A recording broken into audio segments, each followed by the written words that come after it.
Some prayers never leave because doubt keeps calling them back. You form the wish clearly. For one quiet moment, you know what you are asking for. You can feel the truth of it in your chest. You can sense how deeply you want peace, support, healing, direction, companionship, opportunity, or a new beginning. The words rise within you, and you almost trust them. Then the old questions return. What if nothing changes? What if you hope again and regret it? What if life has already decided? What if your request is too large? What if you are asking at the wrong time? The wish that had begun to move outward is pulled back into your hands. You examine it again. You question every word. You try to make it smaller, safer, and easier to defend. You tell yourself that you are being realistic. You say you are protecting your heart. Yet beneath that careful reasoning, something tender remains unfinished. You never truly released the request. You held it at the edge of trust, then brought it home before silence had a chance to answer in its own way. Tonight, there is nothing to force. There is no demand to believe more than you honestly can. You do not need to manufacture certainty. You do not need to pretend that disappointment never touched you. You do not need to speak as though every part of you feels fearless. You are only being invited to let one sincere prayer remain where you placed it. No chasing, no bargaining, no repeated checking, no tearing it open to see whether it has been received. Just one true desire, held with enough openness that life can meet you without being told exactly how every step must unfold. The room around you may already be quiet, or sometimes the day is still moving through your thoughts. There may be unfinished conversations in your mind. There may be decisions you wish you had made differently. There may be a name you keep returning to, a possibility you cannot stop measuring, or an outcome that seems close one moment and distant the next. You may have spent much of the day searching for reassurance, a message, a sign, a change in someone's tone, a reason to believe that something is finally turning in your favor. The mind can become very busy when the heart wants an answer. It reviews small details as though one overlooked clue might reveal the whole future. It studies timing. It compares today with yesterday. It asks why one door moved quickly while another has remained still. This is not weakness. It is what a protective mind often does when it has learned that hope can feel dangerous. You may know the habit of reaching toward the good and then preparing for its loss in the same breath. You picture what could go well, then immediately rehearse what you will do if it does not. You let yourself become excited, then reduce the excitement before anyone or anything can take it away from you. Sometimes you call this caution. Sometimes you call it wisdom. Sometimes it truly is wise to look carefully, ask questions, set boundaries, and remain grounded. But there is another kind of caution that does not protect you from pain. It only keeps you from resting. It asks you to stay alert long after the day is over. It tells you that if you stop worrying, something important will be missed. It convinces you that tension is a form of preparation. It makes you believe that holding every possibility in your mind will somehow give you control over which one arrives. So you keep checking. You check your memories. You check other people's reactions. You check whether you still feel hopeful. You check whether the desire feels near. You check whether the silence means delay, refusal, or movement you cannot yet see. The search becomes exhausting because the mind is trying to solve a question that may not be ready to answer itself tonight. There are moments when practical action is necessary. A call must be made, a form must be completed, a boundary must be spoken, advice must be requested, a difficult truth must be faced. Openness does not remove those responsibilities. Trust does not ask you to become passive.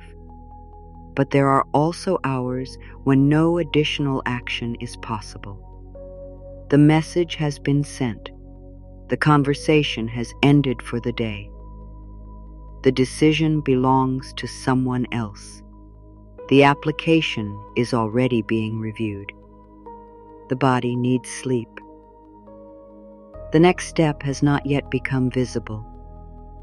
These are the hours when the mind often tries to keep working even though the path is temporarily closed. It returns to the same questions because repetition creates the feeling of effort. Yet effort is not always movement. Sometimes it is only strain circling the same place. You may have known nights when you tried to pray yourself into certainty. You repeated the request until the words lost their warmth. You tried to sound more faithful, more grateful, more convinced. You searched for the perfect phrase, the umiyat. It might make your desire worthy of an answer. You wondered whether doubt had ruined something. You worried that one fearful thought had closed a door. Nothing true requires that kind of fear. A passing doubt does not have the power to erase your sincerity. A tired thought cannot cancel every good possibility. A difficult day does not make you unworthy of support. Your inner life is not a test in which one imperfect response destroys the result. You are a human being, learning how to remain open after experiences that taught you to close. That learning deserves kindness. There may have been times when you trusted fully and still felt disappointed. You may have believed someone who did not keep their word. You may have prepared for a beginning that never arrived. You may have waited through a silence that did not end as you hoped. Those experiences leave marks. They teach the nervous system to expect reversal. They teach the mind to look for what might go wrong before joy has time to settle. They make hope feel like a room with no safe exit. You did not invent these reactions for no reason.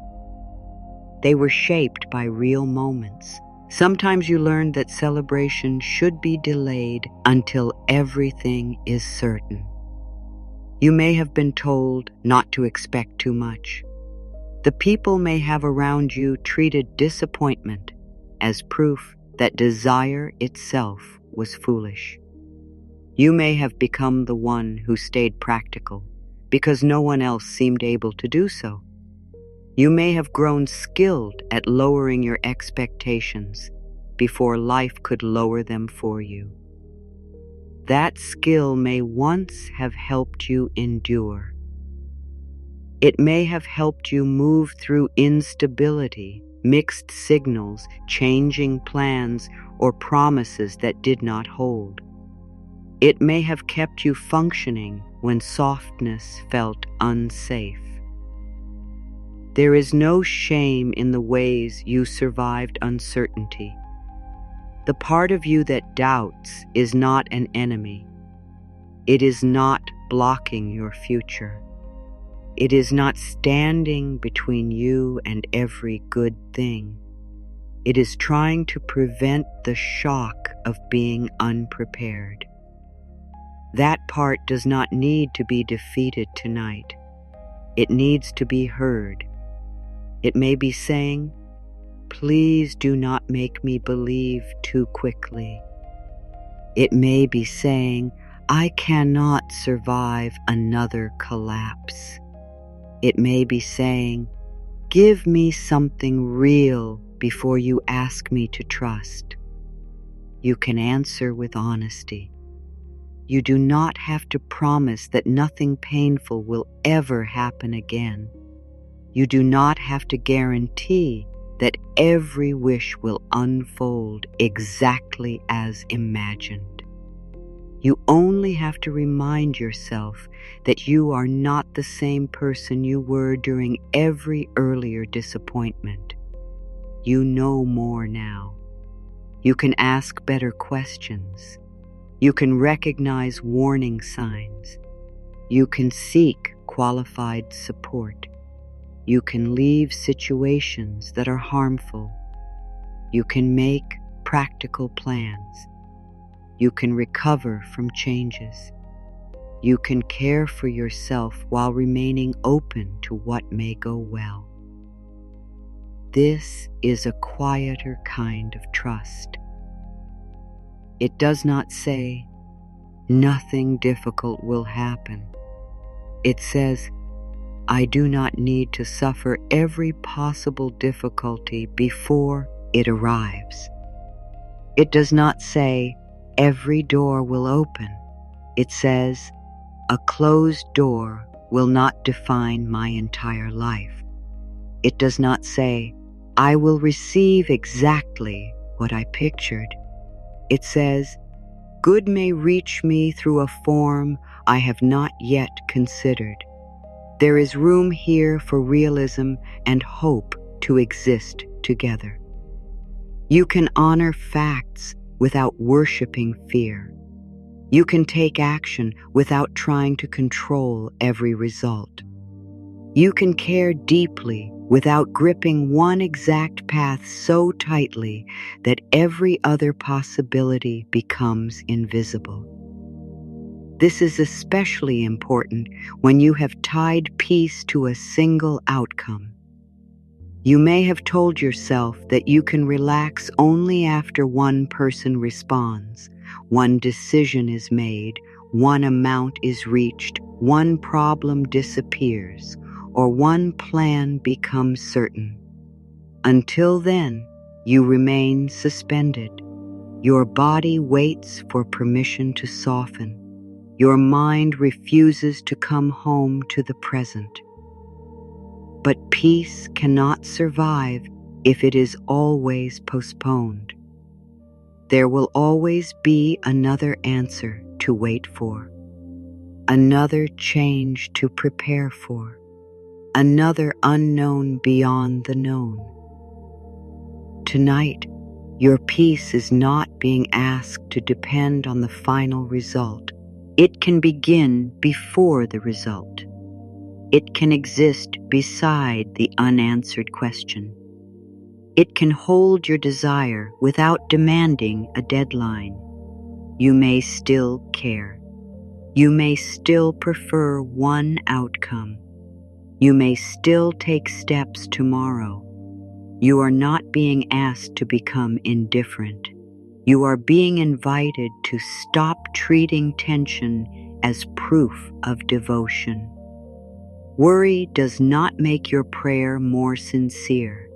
Sleeplessness does not make your desire more worthy. Repeating the same fear does not improve your readiness. There are forms of preparation that strengthen you. Learning, planning, asking for help, protecting your well-being, and completing the next honest step can all be useful. But once the next step is done, continuing to strain does not create additional power.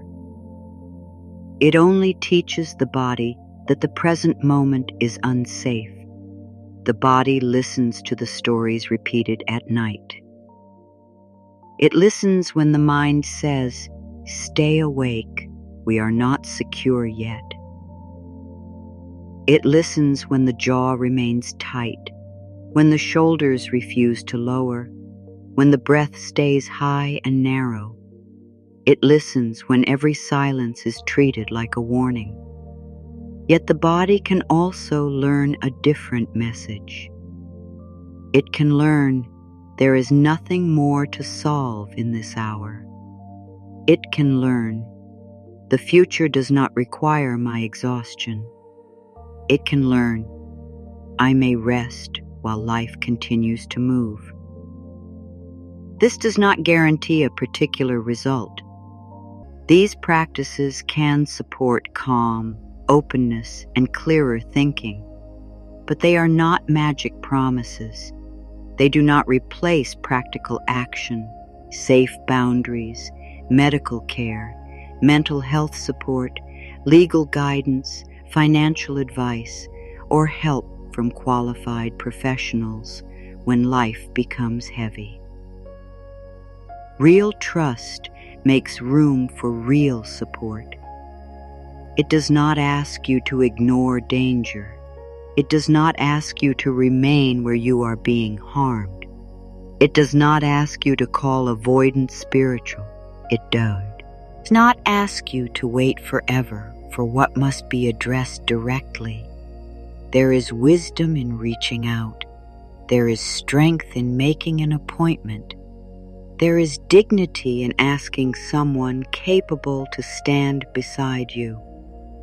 There is courage in admitting that a burden has become too large to carry alone. Openness and action belong together. Hope and discernment belong together. Rest and responsibility belong together. You do not have to choose between being spiritually receptive and practically wise. You can be both. You can place the prayer down and still make the call tomorrow. You can trust timing and still prepare. You can remain open and still say no.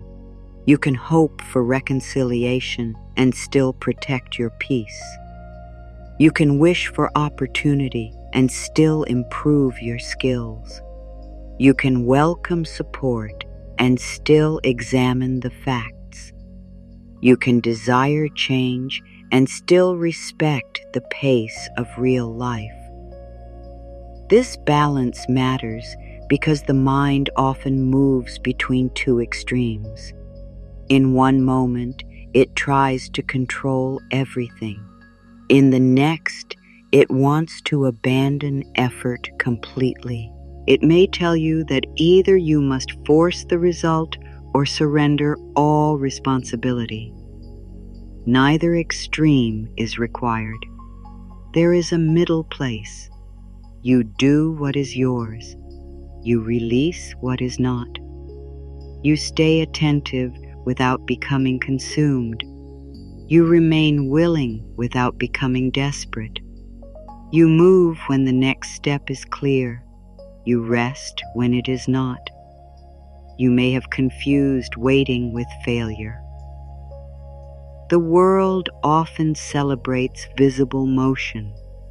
It praises quick answers, immediate results, and dramatic changes.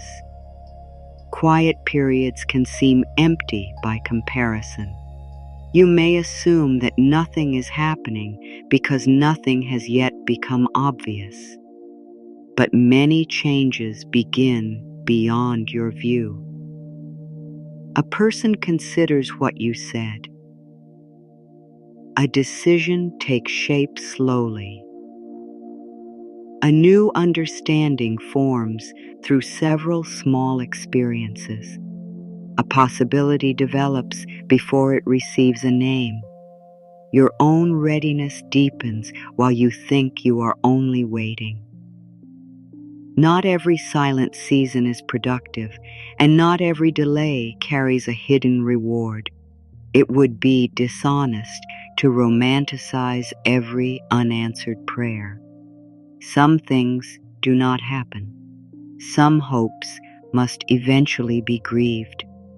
Some situations require acceptance rather than expectation. But silence is not always refusal either. You do not yet know the meaning of every unfinished moment. That uncertainty can remain open. It does not need to be filled immediately with the harshest explanation. You may have a habit of interpreting delay as personal rejection. When something does not move quickly, you ask what is wrong with you. You wonder whether you failed to believe correctly, act correctly, speak correctly, or want correctly. The mind searches for a flaw because blame can feel easier than uncertainty. If you are the cause, you might fix it. If life is complex and timing involves many factors, then control becomes less certain. Yet not everything is a judgment on your worth. Another person's hesitation is not a final statement about your value. A slow process is not proof that you are forgotten. A closed opportunity is not evidence that all opportunity has ended. A season of limited resources does not define what you may build over time. An unanswered question is not a verdict. You may remain whole while something is unresolved. This may be new. You may be accustomed to putting your life on hold until one matter settles. You may withhold enjoyment because it seems disloyal to the seriousness of your desire. You may refuse comfort because some part of you believes suffering proves how much you care. But your life is still happening now. The blanket against your skin is real now. The air entering your lungs is real now. The support you already have, however imperfect, is real now. The strength that carried you through today is real now. The unanswered prayer is part of your life, but it is not the whole of your life. You can hold longing in one hand and gratitude in the other without betraying either. You can admit, I still want this, and also say, something good is present here. You can be honest about what hurts without building your identity around the hurt. You can acknowledge the uncertainty without handing it every room in your mind. Tonight, one room can remain quiet. 1 hour can be free from investigation. One prayer can stay released. You may picture the desire without tightening around it. You may name it inwardly in plain words. There is no need to make it sound beautiful. There is no need to persuade anyone. Let it be simple enough that your heart recognizes it. You know what you are asking for. It could be peace. It could be direction. It could be work that respects your gifts. It could be enough money to breathe more easily. It could be reconciliation that is healthy and mutual. It could be the strength to move on.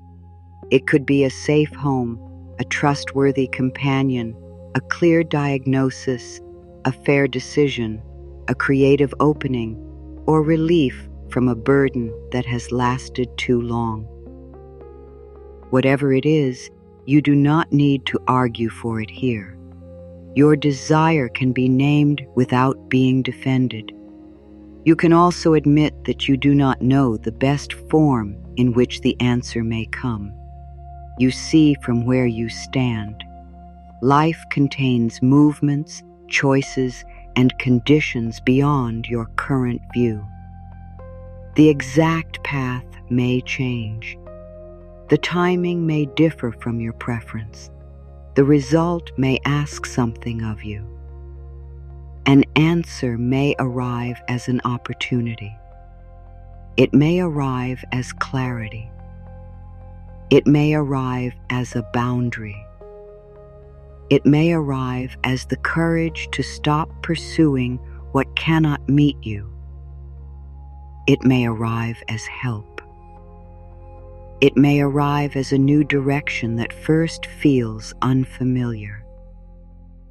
Remaining open does not mean approving every outcome. It means refusing to decide in advance that only disappointment is possible.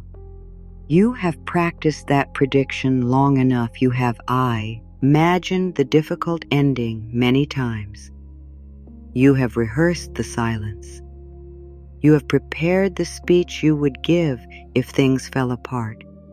You have tried to reduce the shock by experiencing it early in your mind, but imagined pain is still pain to the body.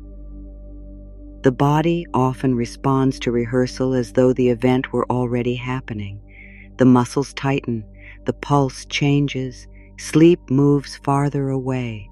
Morning arrives, and you feel as though you have survived a crisis that never took place. This is why the night needs a boundary, not a harsh boundary, a merciful one, a quiet statement that says, "I have thought enough for today." The mind may return with one more question. It may claim that this question is different from all the others.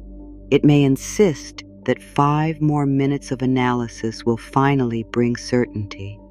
You can listen without following. You can say, "This matters and I will meet it tomorrow." You can say, "No answer is available in this moment." You can say, "I do not need to punish myself with repetition." There is no failure in postponing a thought until daylight. There is wisdom in recognizing when the quality of attention has declined. Night thinking often becomes narrower. It loses perspective. It mistakes exhaustion for insight. Tomorrow, the same concern may look different after rest. The facts may not change, but your capacity to meet them may. You may see a choice that was hidden by strain. You may remember someone you can contact. You may realize that one part of the problem is not yours to carry. You may find the words you could not form while afraid. This is one of the quiet gifts of rest.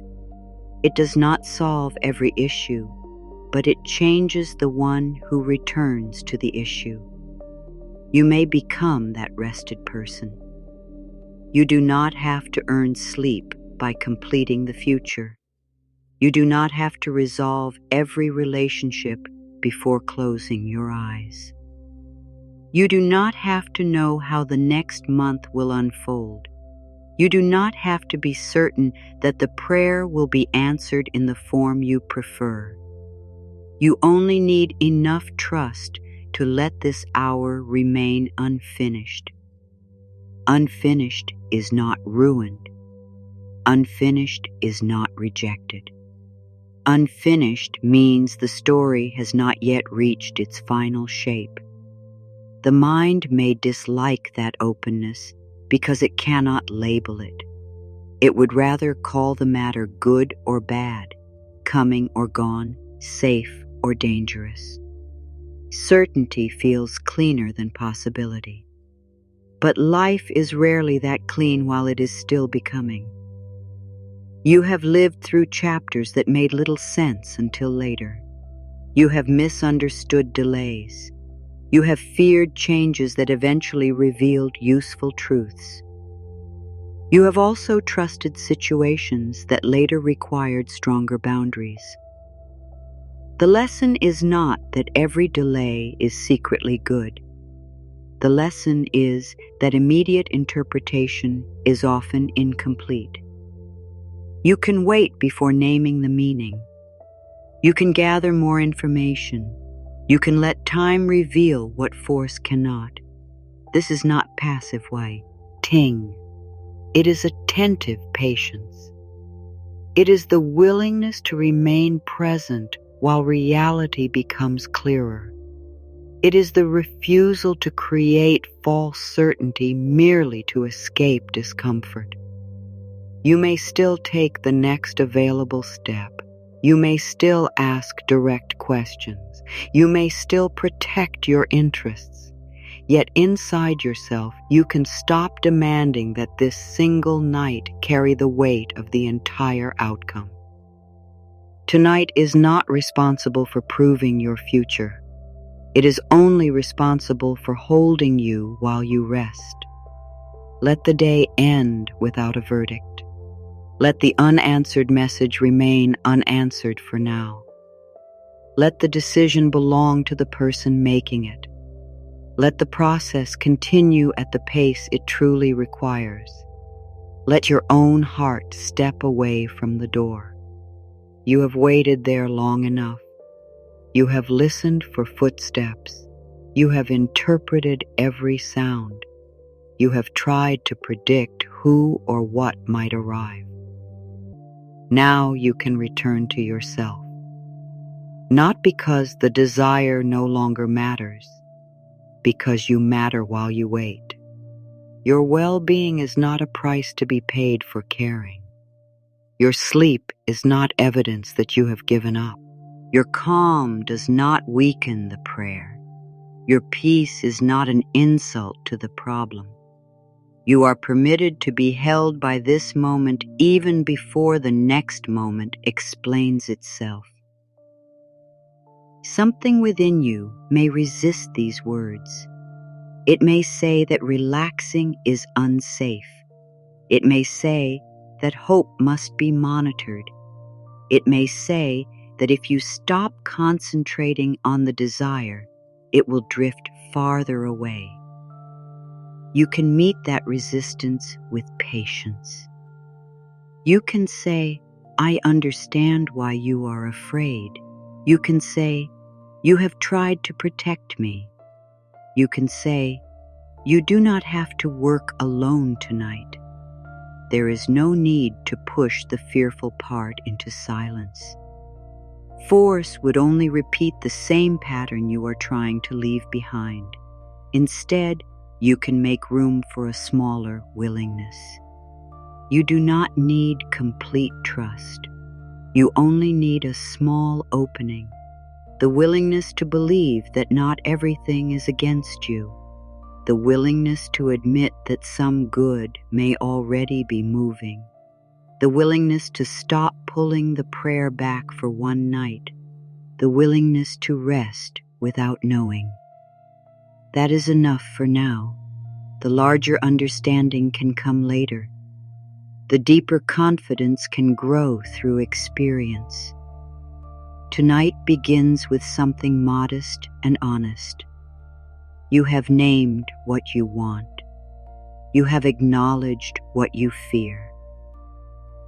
You have respected the part of you that learned to doubt.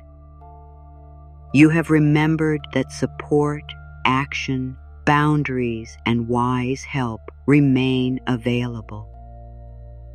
Now the prayer can stay where you placed it. You do not need to chase it into the dark. You do not need to tell it how to travel.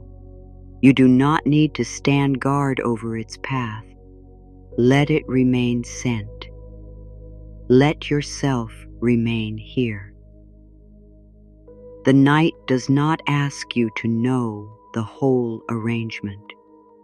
It asks only that you stop rearranging every possibility in your mind. For this hour, the future can belong to the future. Your breath and belong to your body.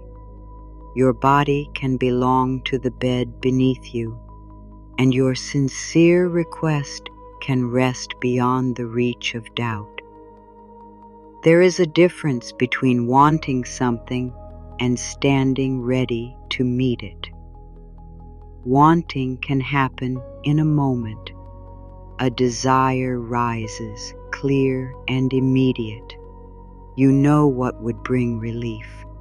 You know what you would love to experience. You know what seems absent. Readiness is slower. It asks whether your life has room for the answer. It asks whether your habits can support what you say you want.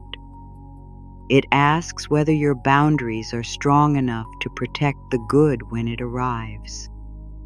It asks whether you can recognize support without distrusting it only because it feels unfamiliar. It asks whether you can participate in change instead of waiting for change to carry you without effort. This is not a judgment. It is not a way of saying that you have delayed your own good through imperfection. No one is perfectly prepared for the next chapter. Every meaningful beginning includes uncertainty. Every new door asks you to learn while walking through it. Readiness does not mean having no fear. It means fear is no longer making every decision. Openness does not mean accepting anything offered. It means you can consider what is healthy before rejecting it from habit. Timing does not mean sitting still forever. It means recognizing that some processes have a pace that cannot be bullied into becoming faster. These three qualities can exist together. You prepare where preparation is possible. You remain receptive where the form is not yet known. You respect the pace of what involves more than your will alone. This is what inner harmony begins to look like. It is less dramatic than the mind sometimes imagines. There may be no sudden sign, no extraordinary sensation, no moment when every doubt disappears. There may only be a quiet change in how you hold the unanswered part of your life. Yesterday, you gripped it. Tonight, you make space around it. Yesterday, you demanded one path. Tonight, you remember that life can move through more than one opening. Yesterday, delay felt like punishment. Tonight, delay can remain unnamed until more becomes clear. You do not need to call everything good before it has proved itself good. You do not need to turn pain into a lesson before you have had time to feel it. You do not need to praise every loss. Honesty belongs here. Some events are painful because they are painful. Some endings are unfair. Some waiting is exhausting. Some conditions should change sooner than they do. A grounded spiritual practice does not ask you to deny this. It does not ask you to decorate hardship with pretty explanations. It asks you to remain truthful without deciding that hardship is the only truth. There may be difficulty, and there may also be support. There may be grief, and there may also be movement. There may be an ending, and there may also be an opening not yet visible. There may be delay, and there may also be preparation taking place beyond your awareness. The mind often wants a single explanation. Either everything is working for you, or everything is working against you. Either the answer is coming, or you have been forgotten. Either you are doing the practice correctly, or you have failed. Life is rarely arranged in such clean opposites. A difficult event may contain no hidden blessing, yet your response to it may still reveal strength. A closed path may remain a loss, yet another path may become possible later. A season may test your resources without defining your future. A person may disappoint you without proving that trust is always foolish. You do not have to force a bright meaning onto every dark experience. You can let meaning grow slowly, if it grows at all. Your task tonight is smaller.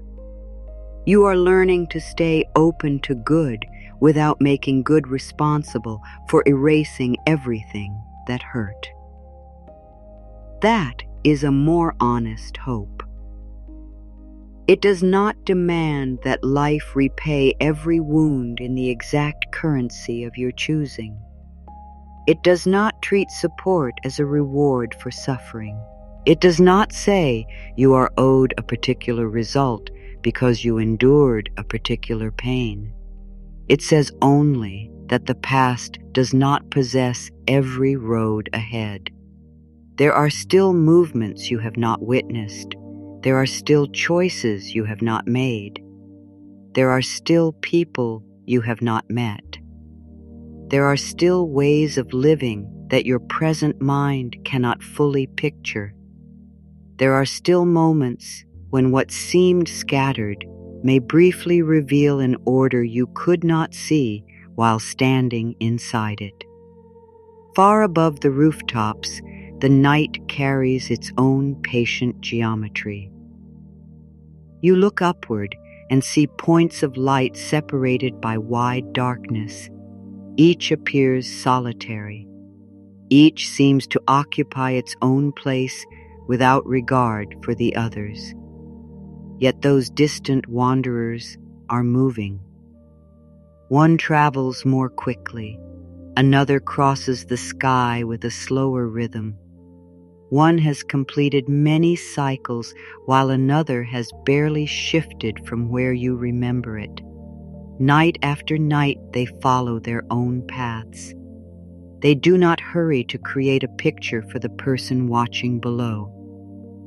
They do not abandon their courses because the arrangement is not yet beautiful. They do not compare their speed. They do not call one another late. They do not decide that distance means failure. Each continues. For weeks, months, and years, their positions change by degrees so small that an ordinary glance cannot detect them. The sky may appear almost the same from one evening to the next. Someone looking up briefly might assume that nothing important has moved. But movement does not require an audience. It continues whether seen or unseen.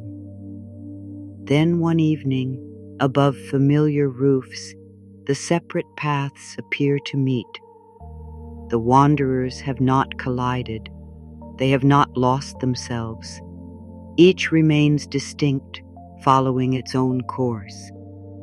Yet from where you stand, they come into one line.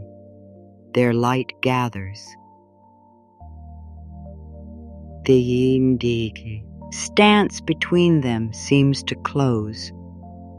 What had looked unrelated now forms a single, luminous arrangement. Nothing about that evening was rushed. No path was shortened for the sake of the view. The meeting became possible because everybody kept moving at its true pace. This is not a promise that every wish will gather into a perfect picture. It is not proof that the sky is arranging personal outcomes on command. The heavens are not a contract, and wonder does not need to become superstition in order to teach you something useful. The lesson is simpler. Separate movements can belong to one moment without appearing connected beforehand. Your readiness may be moving. Another person's understanding may be moving. A practical opportunity may be developing. Conditions may be changing slowly. Your own courage may be gaining strength. A decision may be approaching clarity.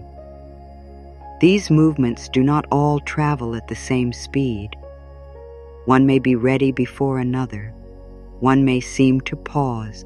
One may change direction. One may never meet the exact point you imagined, but you cannot always judge the whole arrangement from a single night. You see only the current position. You do not see the entire course. This is why demanding immediate proof can make the present feel harsher than it is. You measure every part of the process by whether it has already reached the final line. You ask the seed to be a tree. You ask the first conversation to contain the whole relationship. You ask one small effort to reveal the complete result. You ask the first quiet week to prove that your life is changing. Then, when proof does not appear quickly, you assume the movement has stopped. Above the rooftops, the sky offers another rhythm. The wanderer does not become still because your eye cannot see the change. Its path continues beyond your patience. Its pace does not need to resemble another path. Its place in the future arrangement is not made less real by the distance of the present. There may be something in your life that has been moving so slowly that you have mistaken it for absence. Confidence may have been forming beneath the surface of your choices. You may have begun speaking more honestly. You may recover more quickly after disappointment. You may recognize unhealthy patterns sooner. You may be less willing to abandon yourself for approval. You may have become more capable of accepting help. These changes may not look like the answer you requested, but they affect how you will meet whatever comes next. You may be preparing to recognize a healthier opportunity. You may be becoming able to leave a cycle that once held you. You may be learning to stay with a good experience without expecting it to disappear immediately. This is movement.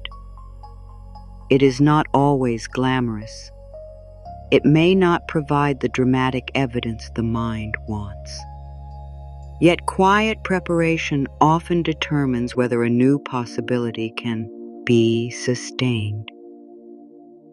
Imagine two wanderers following different arcs. One has traveled far across the visible night, while the other seems almost fixed. If you judge only by speed, you may believe the slower one contributes nothing to the coming arrangement. But their future meeting depends on both. The faster one cannot complete the picture alone. The slower one is not late simply because its motion is harder to perceive. Your life contains movements like this. One part of you may be eager, another part needs more time. Your mind may understand a truth before your body trusts it. Your heart may forgive before your boundaries know what to do. You may be ready for new work while practical conditions are still being arranged. You may desire partnership while learning how not to disappear inside another person's needs. You may welcome prosperity while rebuilding habits that can hold greater responsibility.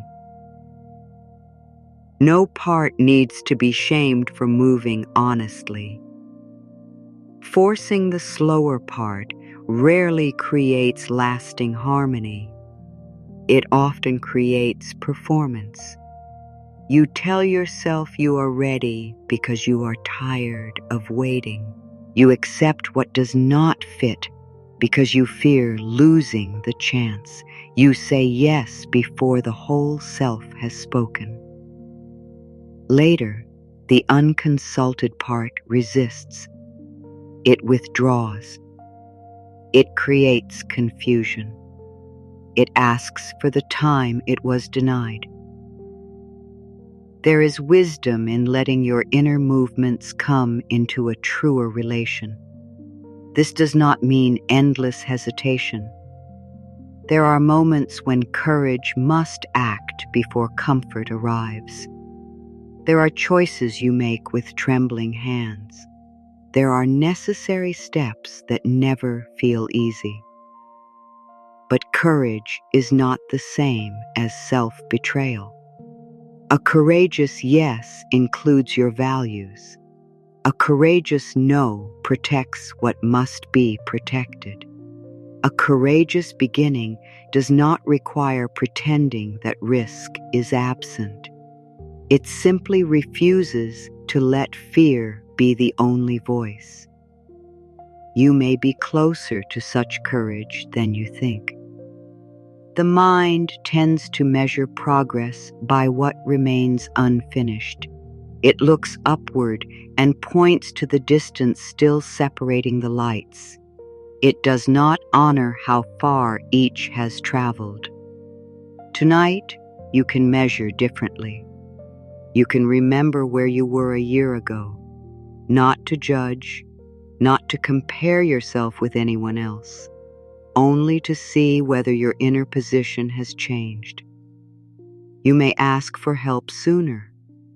Maybe you can sit with uncertainty for 10 minutes longer before reaching for the worst conclusion.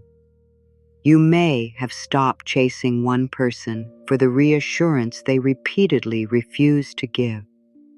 You may recognize that calm is not boredom. You may be beginning to believe that respect should not have to be begged for.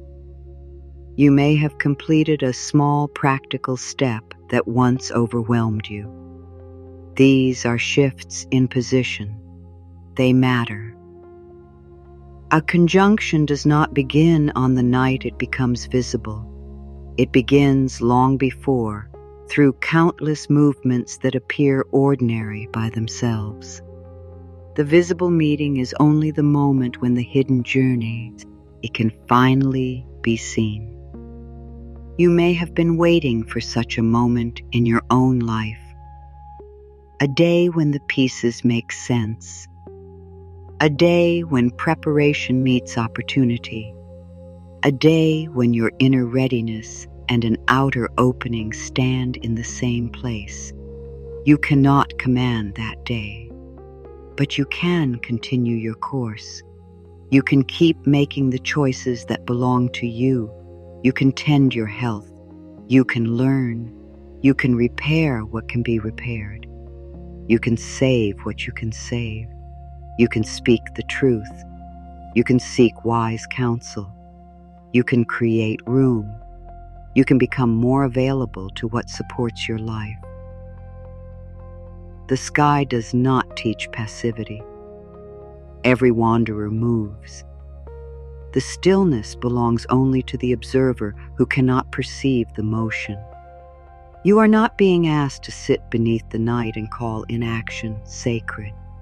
You are being asked to distinguish between movement and panic.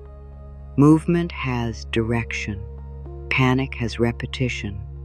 Movement completes the application. Panic checks the application every hour. Movement sends the honest message. Panic rewrites it in the mind through the night. Movement asks for guidance. Panic asks the same question again because it cannot tolerate waiting. Movement protects your well-being. Panic sacrifices your well-being in the hope of controlling what comes next. You know the difference by how each leaves you. True movement may tire you, but it usually creates a sense of completion. Panic leaves the task open even after it is done. It says one more thought is required, one more search, one more interpretation. One more attempt to read the sky before the sky has changed. Tonight, you are permitted to step back from that reading. You can let the wanderers move without predicting the exact evening of their meeting. You can let your life contain processes you do not supervise. You can admit that timing involves factors beyond your current knowledge. This is not surrender to helplessness. It is surrender of false authority. You do not control every pace. You do not control every choice another person makes. You do not control every delay, response, opportunity, or turning point. You do have influence. You have choices. You have responsibilities. You have the ability to prepare, respond, protect, speak, and begin again. This is enough power for one human life. You do not need the power of the whole sky. There is relief in accepting the scale of what is yours. You are not responsible for moving every light into place. You are responsible for your path, your next honest action, your next wise boundary, your next period of rest, your next request for support, your next refusal to abandon yourself. When you return to these things, the future becomes less like a puzzle you must solve and more like a horizon you are approaching. You are moving toward it even while sleeping. Time is carrying you. Experience is shaping you. Other lives are unfolding beyond you, sight. The world will look different from a position you have not reached yet. This is why tonight's fear cannot write tomorrow's final description. Fear sees from here. Tomorrow will be seen from there. Let the current view be incomplete. The two lights above the rooftops were separated yesterday. Tonight, they seem close. Later, they will move apart again. The beauty does not require permanence. The meeting matters because it happens. You may have believed that good is only real when it lasts forever. This belief can make you afraid to enjoy anything temporary. You hesitate to love the present because the present will change. But every life is made of changing arrangements, a season of support, a season of learning, a conversation that gives one necessary answer, a person who walks beside you for part of the path, a place that shelters you until you are ready to move, a project that teaches skills used elsewhere, a quiet night that restores enough strength for morning. Not every blessing must become permanent to be meaningful. Not every meeting must become a lifetime promise. Not every opening must lead where you first expected. Some good arrives for the exact length of time it can serve. You can appreciate it without gripping it. You can let the lights meet without demanding that they remain in one line forever. This is another form of readiness. You are becoming ready to welcome without immediately fearing loss. Ready to enjoy without asking the moment to guarantee the future. Ready to receive support without turning support into proof that you will never struggle again. Ready to value what is here. The mind may say this is dangerous. It may insist that joy should be withheld until permanence is assured. But permanence is rarely offered in advance. Trust grows by meeting life as it moves. You do not have to know how long something will last before treating it with care. You do not have to know the complete future before being grateful for present help. You do not have to know whether the paths will remain close before honoring the beauty of their meeting. There may be a good already approaching the edge of your awareness, not a guaranteed event, not a reward promised by the night, a possibility, a conversation becoming easier, a choice becoming clearer, a relationship revealing its truth. An idea gathering shape, a practical resource coming within reach, a strength in you becoming available. You do not have to name it before it appears. You do not have to predict its size. You do not have to decide that it will rescue you. You only need enough room to meet it honestly.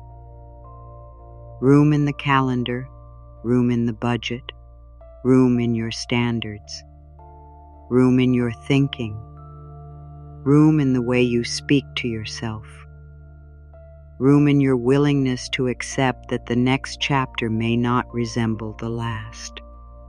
This is the work of preparation.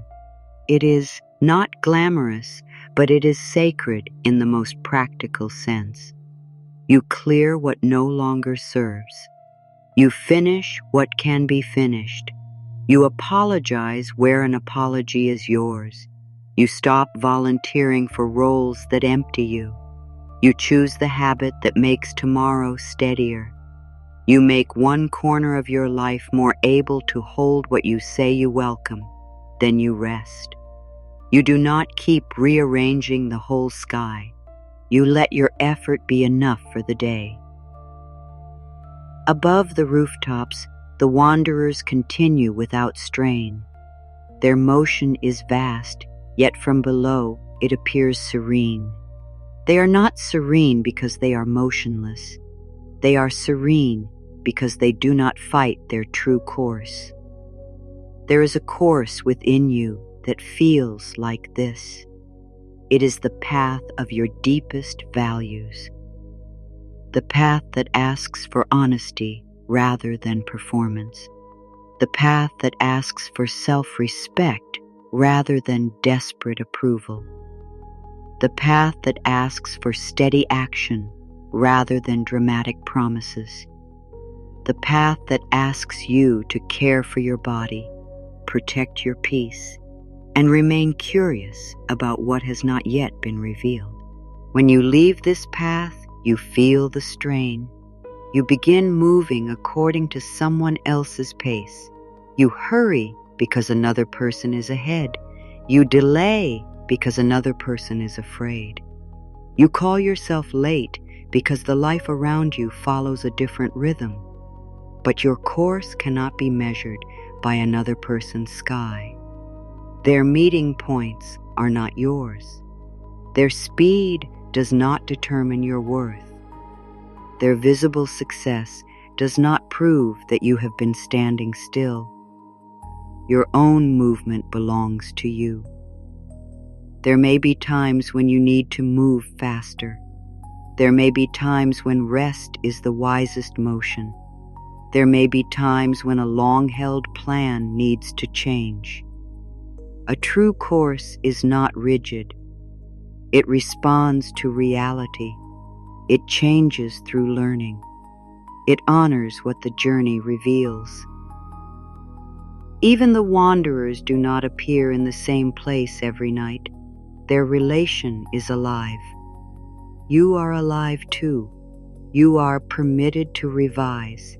You are permitted to want something new. You are permitted to admit that an old prayer no longer fits the person you have become. You are permitted to release a path that once carried meaning. This does not make the earlier desire false. It means you kept moving. One of the kindest things you can do tonight is stop forcing yourself to remain loyal to a version of the future that no longer brings peace. You may have asked for one thing so long that you no longer question whether you still want it. The request became part of your identity. Releasing it might feel like admitting defeat, but some prayers are completed not by receiving what was requested, but by becoming free to ask for what is true now. You can listen for that truth without pressure. Does the desire still feel alive? Does it still respect who you are? Does it require you to become smaller? Does it depend on someone repeatedly denying your dignity? Does it ask you to remain in danger? Does it keep you from seeing healthier possibilities? These questions are not meant to frighten you. They are meant to return you to your course. Openness is not loyalty to one image. It is loyalty to what supports life.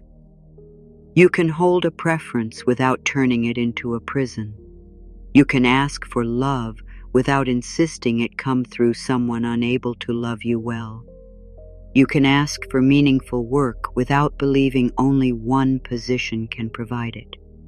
You can ask for stability without refusing every unfamiliar route. You can ask for reconciliation while accepting that peace may also arrive through distance. The prayer remains sincere even when the form becomes more spacious. This may be how it finally stays sent. Not as an order, not as a demand, not as a bargain. As a clear expression of what your heart values, offered with enough openness that wisdom can reshape the path.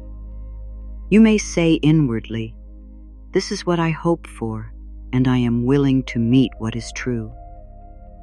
That sentence contains courage. It does not abandon desire. It does not abandon discernment. It lets both stand beneath the same sky. The night continues. The visible lights continue along their separate courses. Some are drawing nearer. Some are moving away. Some have not yet risen above the rooftops. You do not need to see them all. You only need to know that the current arrangement is not the final arrangement. Your life is still in motion. Your understanding is still in motion.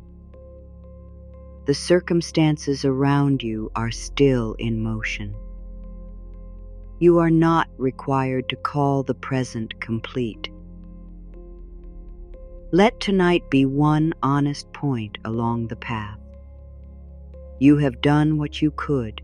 You have named what matters. You have remembered that your worth is not measured by speed. You have let timing remain larger than your immediate view. Now the sky can keep its own counsel. The wanderers can continue, and you can rest inside the truth that unseen movement is still movement.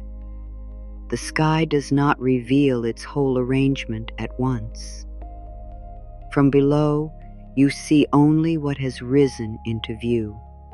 One light appears near the horizon. Another has already crossed half the night. A third remains hidden behind the roofline, though its path continues beyond what your eyes can follow. This is how the present moment often feels. You can see one part of your life clearly. Another part is still forming. Another remains outside your understanding. Because the whole pattern is not visible, the mind tries to complete it with fear. It draws lines where no lines have yet appeared. It predicts distance. It predicts loss. It predicts that the lights will never meet. These predictions can feel like insight because they arrive with such certainty. Yet certainty is not always truth. Sometimes it is only the mind's attempt to escape the discomfort of an unfinished picture. You have looked at one evening and called it forever. You have okayed at one delay and called it refusal. You have looked at one disappointment and used it to describe every future possibility. You have looked at the distance between where you stand and where you wish to be, and you have assumed that distance means the paths are unrelated. But distance is not always disconnection. Two wanderers can appear far apart while moving toward the same visible line. One may rise before the other. One may seem to wait near the edge of the rooftops. One may travel through a region of darkness where the eye cannot easily find it. Still, each continues according to its course. You are learning to let the unseen remain unseen without filling it with punishment. You are learning that uncertainty does not need to become a threat before it has shown its nature. You are learning to remain available to an arrangement you cannot yet describe. This availability begins inside the body, not as excitement, not as a dramatic rush, not as the demand to feel completely positive. It begins as less resistance to the possibility that something could go well. That is enough. You do not need to leap from fear into perfect confidence. The distance between those states may feel too wide tonight. You can move by a smaller degree, from certainty that nothing good is coming to a willingness not to know, from a willingness not to know to a willingness to consider, from a willingness to consider to a quiet openness, from quiet openness to readiness. The movement may be almost invisible. It still counts. A wanderer crossing the night does not need to make a large movement every time you look upward. Its course is made of changes too gradual for the eye to measure from moment to moment. Your inner course may be the same. One night, you stop checking for 5 minutes. Another night, you let one fearful thought pass without building a whole future around it. Another night, you speak to yourself with less blame. Another night, you admit that your desire is still alive. Another night, you decide that hope and practical wisdom can stand together. These are not small things. They are changes in position. They alter what becomes possible inside you. You may not see the complete result tonight, but you are no longer standing exactly where you stood before. The mind often dismisses gradual change because it wants proof that can be named. It wants a clear moment of arrival. It wants the sky to declare that everything has finally come into place. Yet the visible meeting above the rooftops depends on countless earlier movements that received no applause. The conjunction is not created by the evening when someone finally sees it. It is revealed then. The movement began long before. Your readiness may also have begun long before you recognized it. It began the first time you questioned an old belief instead of obeying it automatically. It began when you chose not to send the desperate message. It began when you asked whether the path you were chasing truly respected you. It began when you rested, even though the future was still unclear. It began when you let yourself want something healthier. It began when you accepted that support could come through ordinary people, practical choices, and qualified guidance. It began when you stopped calling every closed door a personal failure. You may have thought you were only surviving. You were also changing position. You may have thought you were only recovering. You were also becoming more able to meet what is next. You may have thought the night was empty. It was carrying movement you could not yet see. This does not mean every hidden movement leads to the outcome you prefer. It means the present view is incomplete. It means your fear cannot honestly claim to know the final arrangement. Let that be a relief. You do not need to replace one prediction with another. You do not need to insist that everything will unfold perfectly. You can leave the future open. An open future contains uncertainty, but it also contains choices, help, information, growth, redirection, and possibilities that have not yet entered your field of vision. Fear prefers a closed future because a closed future feels easier to prepare for. It says the answer will be no, the opportunity will disappear, the relationship will fail, the burden will remain, and the light will stay far away. Then it asks you to begin grieving before reality has spoken. You have spent enough energy living inside conclusions that were never confirmed. Tonight, the conclusion can wait. You can look upward without turning the sky into a test. You can let one light be one light. You can let distance be distance. You can let movement continue without demanding immediate meaning. This is the attitude of attunement. It is not the attempt to command circumstances. It is the decision to meet your own life with less inner conflict. You stop sending the prayer and pulling it back. You stop saying yes while preparing to reject the answer. You stop asking for peace while feeding the same alarm through the night. You stop demanding that your heart become fearless before it deserves rest. You begin to stand in one direction. Your desire, your choices, your boundaries, and your inner words begin facing the same horizon. This is what makes readiness feel steady. Not that every part of you moves at the same speed, but that the parts are no longer fighting over whether good is permitted to approach.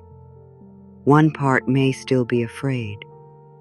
One part may remain skeptical. One part may be tired of hoping. They do not need to disappear. They only need to stop dragging the whole self away from every possibility. You can let the fearful part stand beside you. You can let it look upward. You can tell it that no promise is being demanded. You can tell it that tonight is only an experiment in holding the future more softly. You are not signing a contract with disappointment. You are not becoming careless. You are not giving away your discernment. You are making a little more room around what you do not know.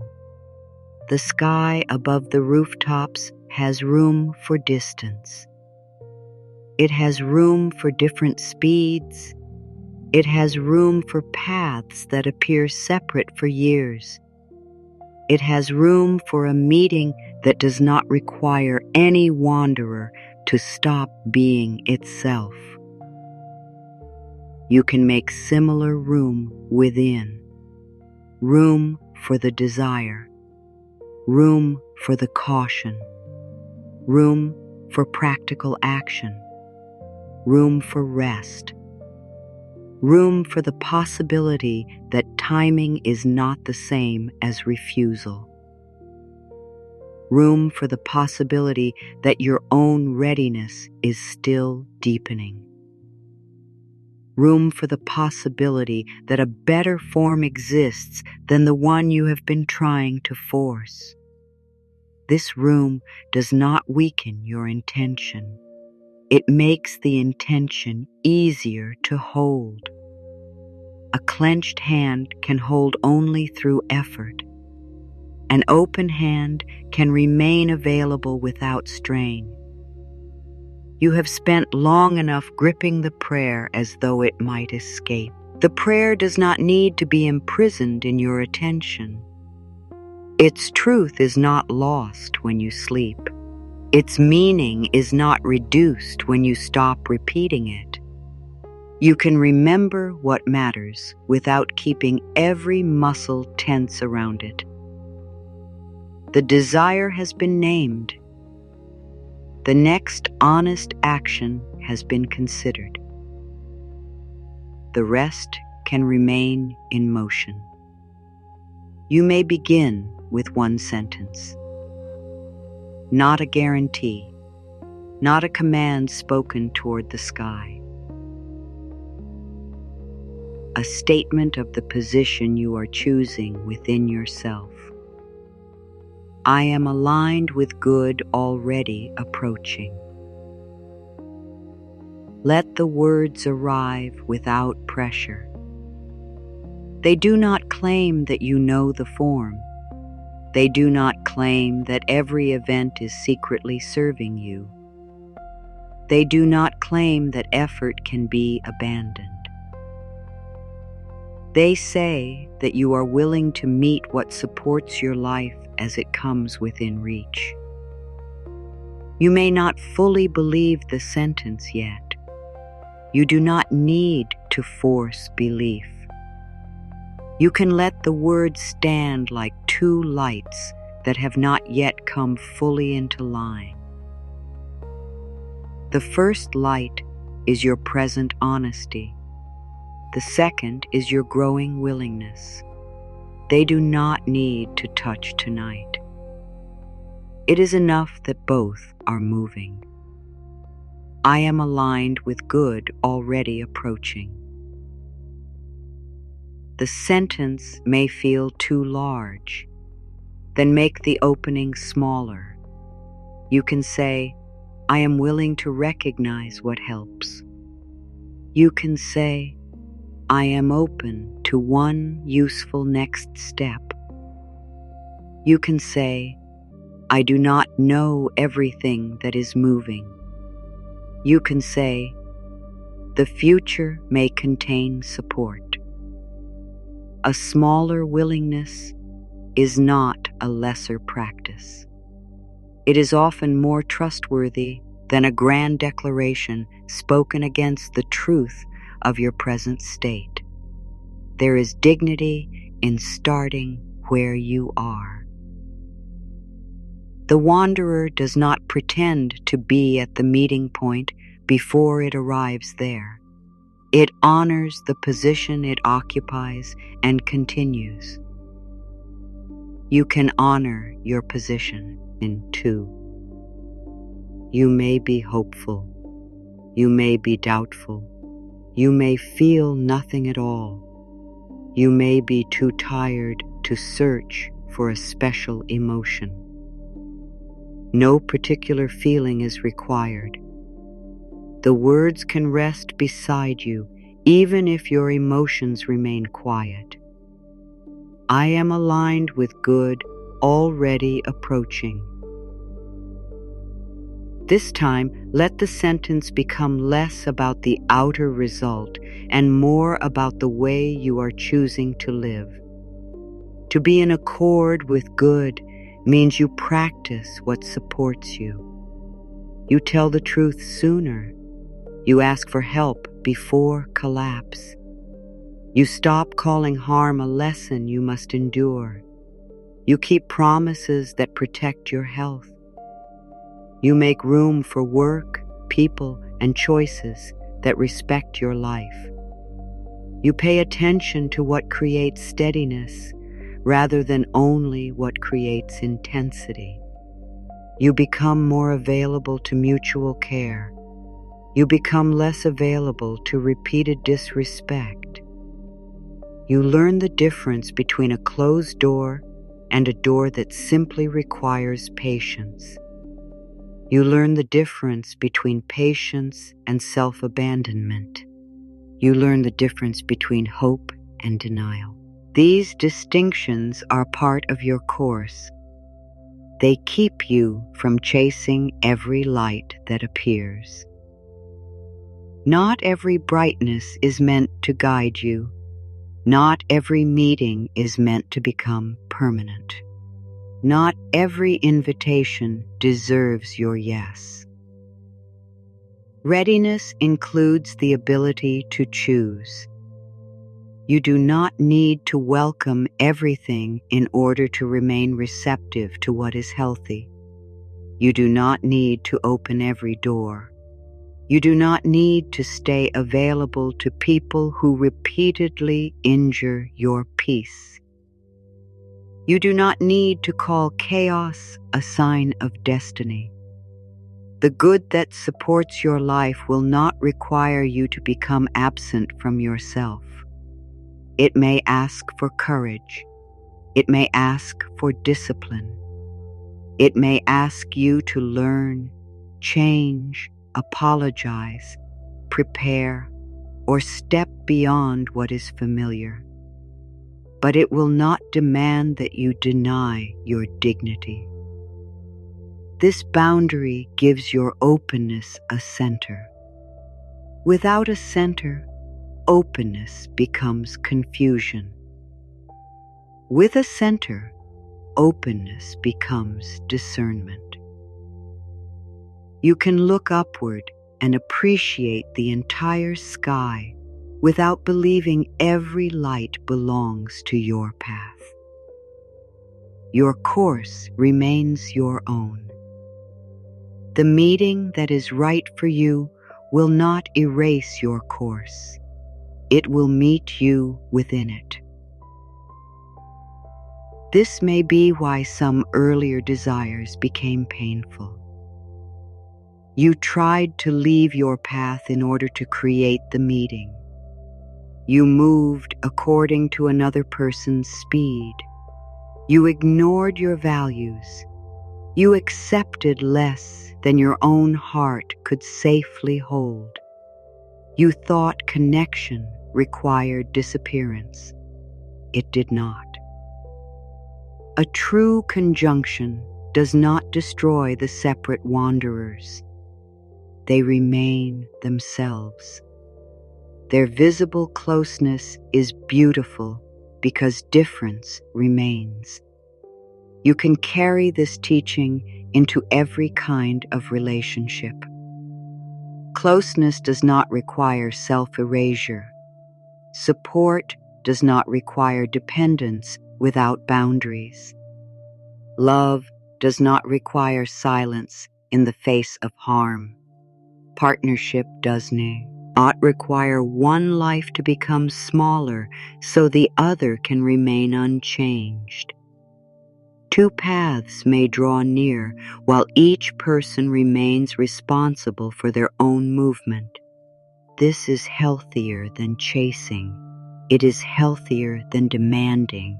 It is healthier than becoming responsible for someone else's readiness. You cannot drag another light into position. You cannot perform another person's growth. You cannot make someone understand before they are willing. You cannot complete the path that belongs to them. You can speak. You can invite. You can clarify. You can decide what you will and will not accept. Then you return to your course. This return is powerful. It ends the exhausting attempt to manage the whole sky. It brings your attention back to the movement that is truly yours. what is yours tonight. It could be rest. It could be one decision you have been avoiding. It could be admitting that you need assistance. It could be releasing an expectation that keeps you tied to someone else's choices. It could be preparing carefully for an opportunity without demanding that the opportunity define your worth. It could be letting one good moment be enough for the moment. You do not need to perform all of these. One honest movement is sufficient. The night does not ask the wanderer to complete its whole course in a single hour. It asks only that the course continue. Your life does not need to become perfect before morning. You only need to stop turning against yourself. You can stand beside yourself now. You can become the one who does not pull the prayer back. You can become the one who says, I may not know, but I will not frighten myself with false certainty. You can become the one who respects both desire and reality. You can become the one who rests after the necessary work is done. This is not a transformation performed all at once. It is a position practiced repeatedly.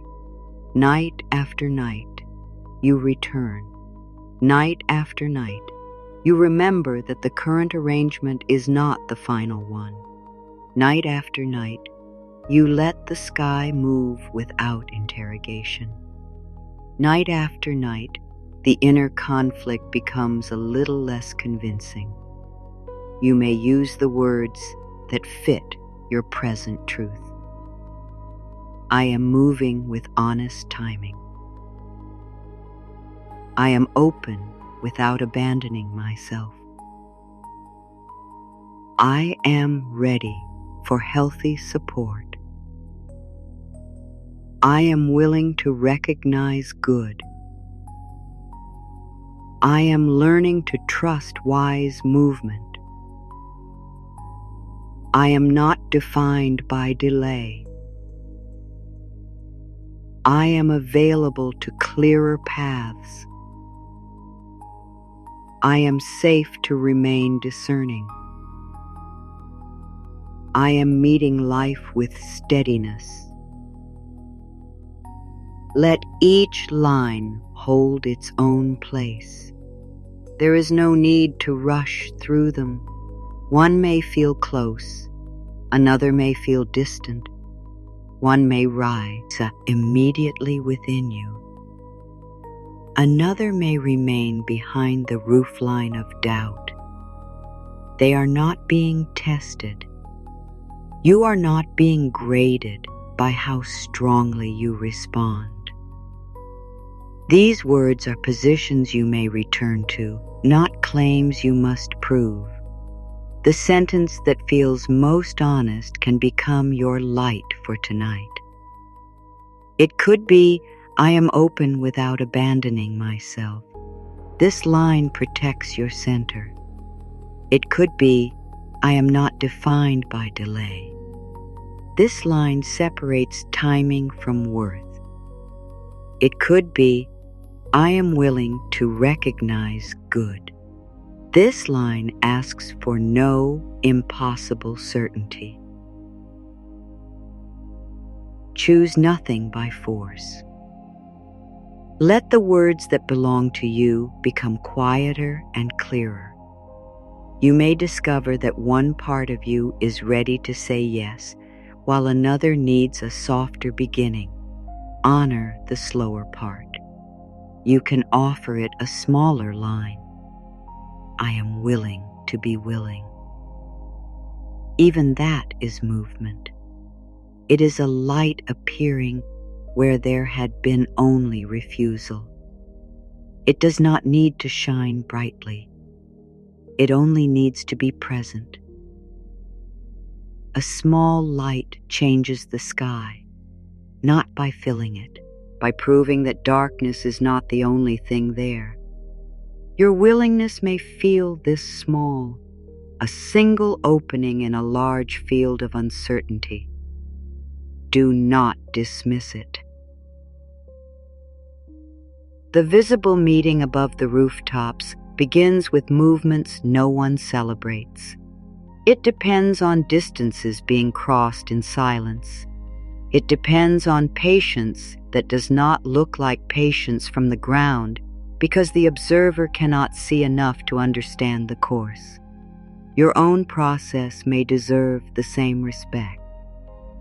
You have crossed distances no one else can measure. You have endured nights no one else fully knows. You have kept moving through seasons when movement felt impossible. You have changed in ways that do not appear in photographs. You have become more truthful, more discerning, more able to return to yourself, more willing to question fear, more prepared to choose peace without calling it surrender. These changes are already part of the arrangement. You are not beginning from nothing. You are beginning from every quiet movement that brought you here. Sometimes this night is another point of approach. Not the final meeting, not the complete answer. A point where readiness and rest draw closer. A point where desire and discernment stand in clearer relation. A point where the prayer remains sent a little longer than before. A point where you no longer demand that fear be removed before you take your place beneath the sky. You are here. The desire is here. The doubt is here. The willingness is here. All of them can exist without fighting for control. The part that doubts may speak. The part that hopes may answer. The part that knows how to care for you may choose the next step. This is inner attunement, not silence from every voice, a wiser relationship among them. You are no longer asking the most frightened voice to predict the whole phone's tour. You are no longer asking the most hopeful voice to ignore every fact. You are letting discernment hold both. Discernment can say, "This possibility matters, and I will examine it clearly." Discernment can say, "This relationship matters, and my boundaries matter too." Discernment can say, "I desire improvement, and I will seek practical support." Discernment can say, "I do not know what will happen, and I do not need to invent an answer tonight." This is the steadiness that prepares you for real opportunity. When something helpful appears, you will not need to worship it. You can meet it. You can ask questions. You can take time. You can decide whether it respects your course. You can participate without handing it responsibility for your entire happiness. This is how receiving becomes safer. You are not waiting for a rescue. You are preparing for a relationship with what comes. A relationship requires presence. It requires choice. It requires the ability to welcome and the ability to decline. It requires a self who remains present at the meeting point. You are becoming that self. Not through force, through repeated return. Return to your values. Return to the body. Return to the next honest action. Return to the truth that your worth remains intact before, during, and after every outcome. Above the rooftops, the lights draw nearer according to courses that began long before this evening. You do not hear their movement. You do not see the distance closing from minute to minute. Still, the relation changes. Let your own inner relation change now. Let fear stand farther from the center. Let discernment move closer. Let pressure move aside. Let readiness rise. Let the prayer remain where you placed it. Let the night hold what you cannot complete. You are not forcing an arrangement. You are becoming available to recognize one. You are not commanding the future. You are choosing how you will meet it. You are not promising yourself an outcome. You are offering yourself a steadier position. From this position, you can rest. From this position, you can act when action is needed. From this position, you can accept support without losing your center.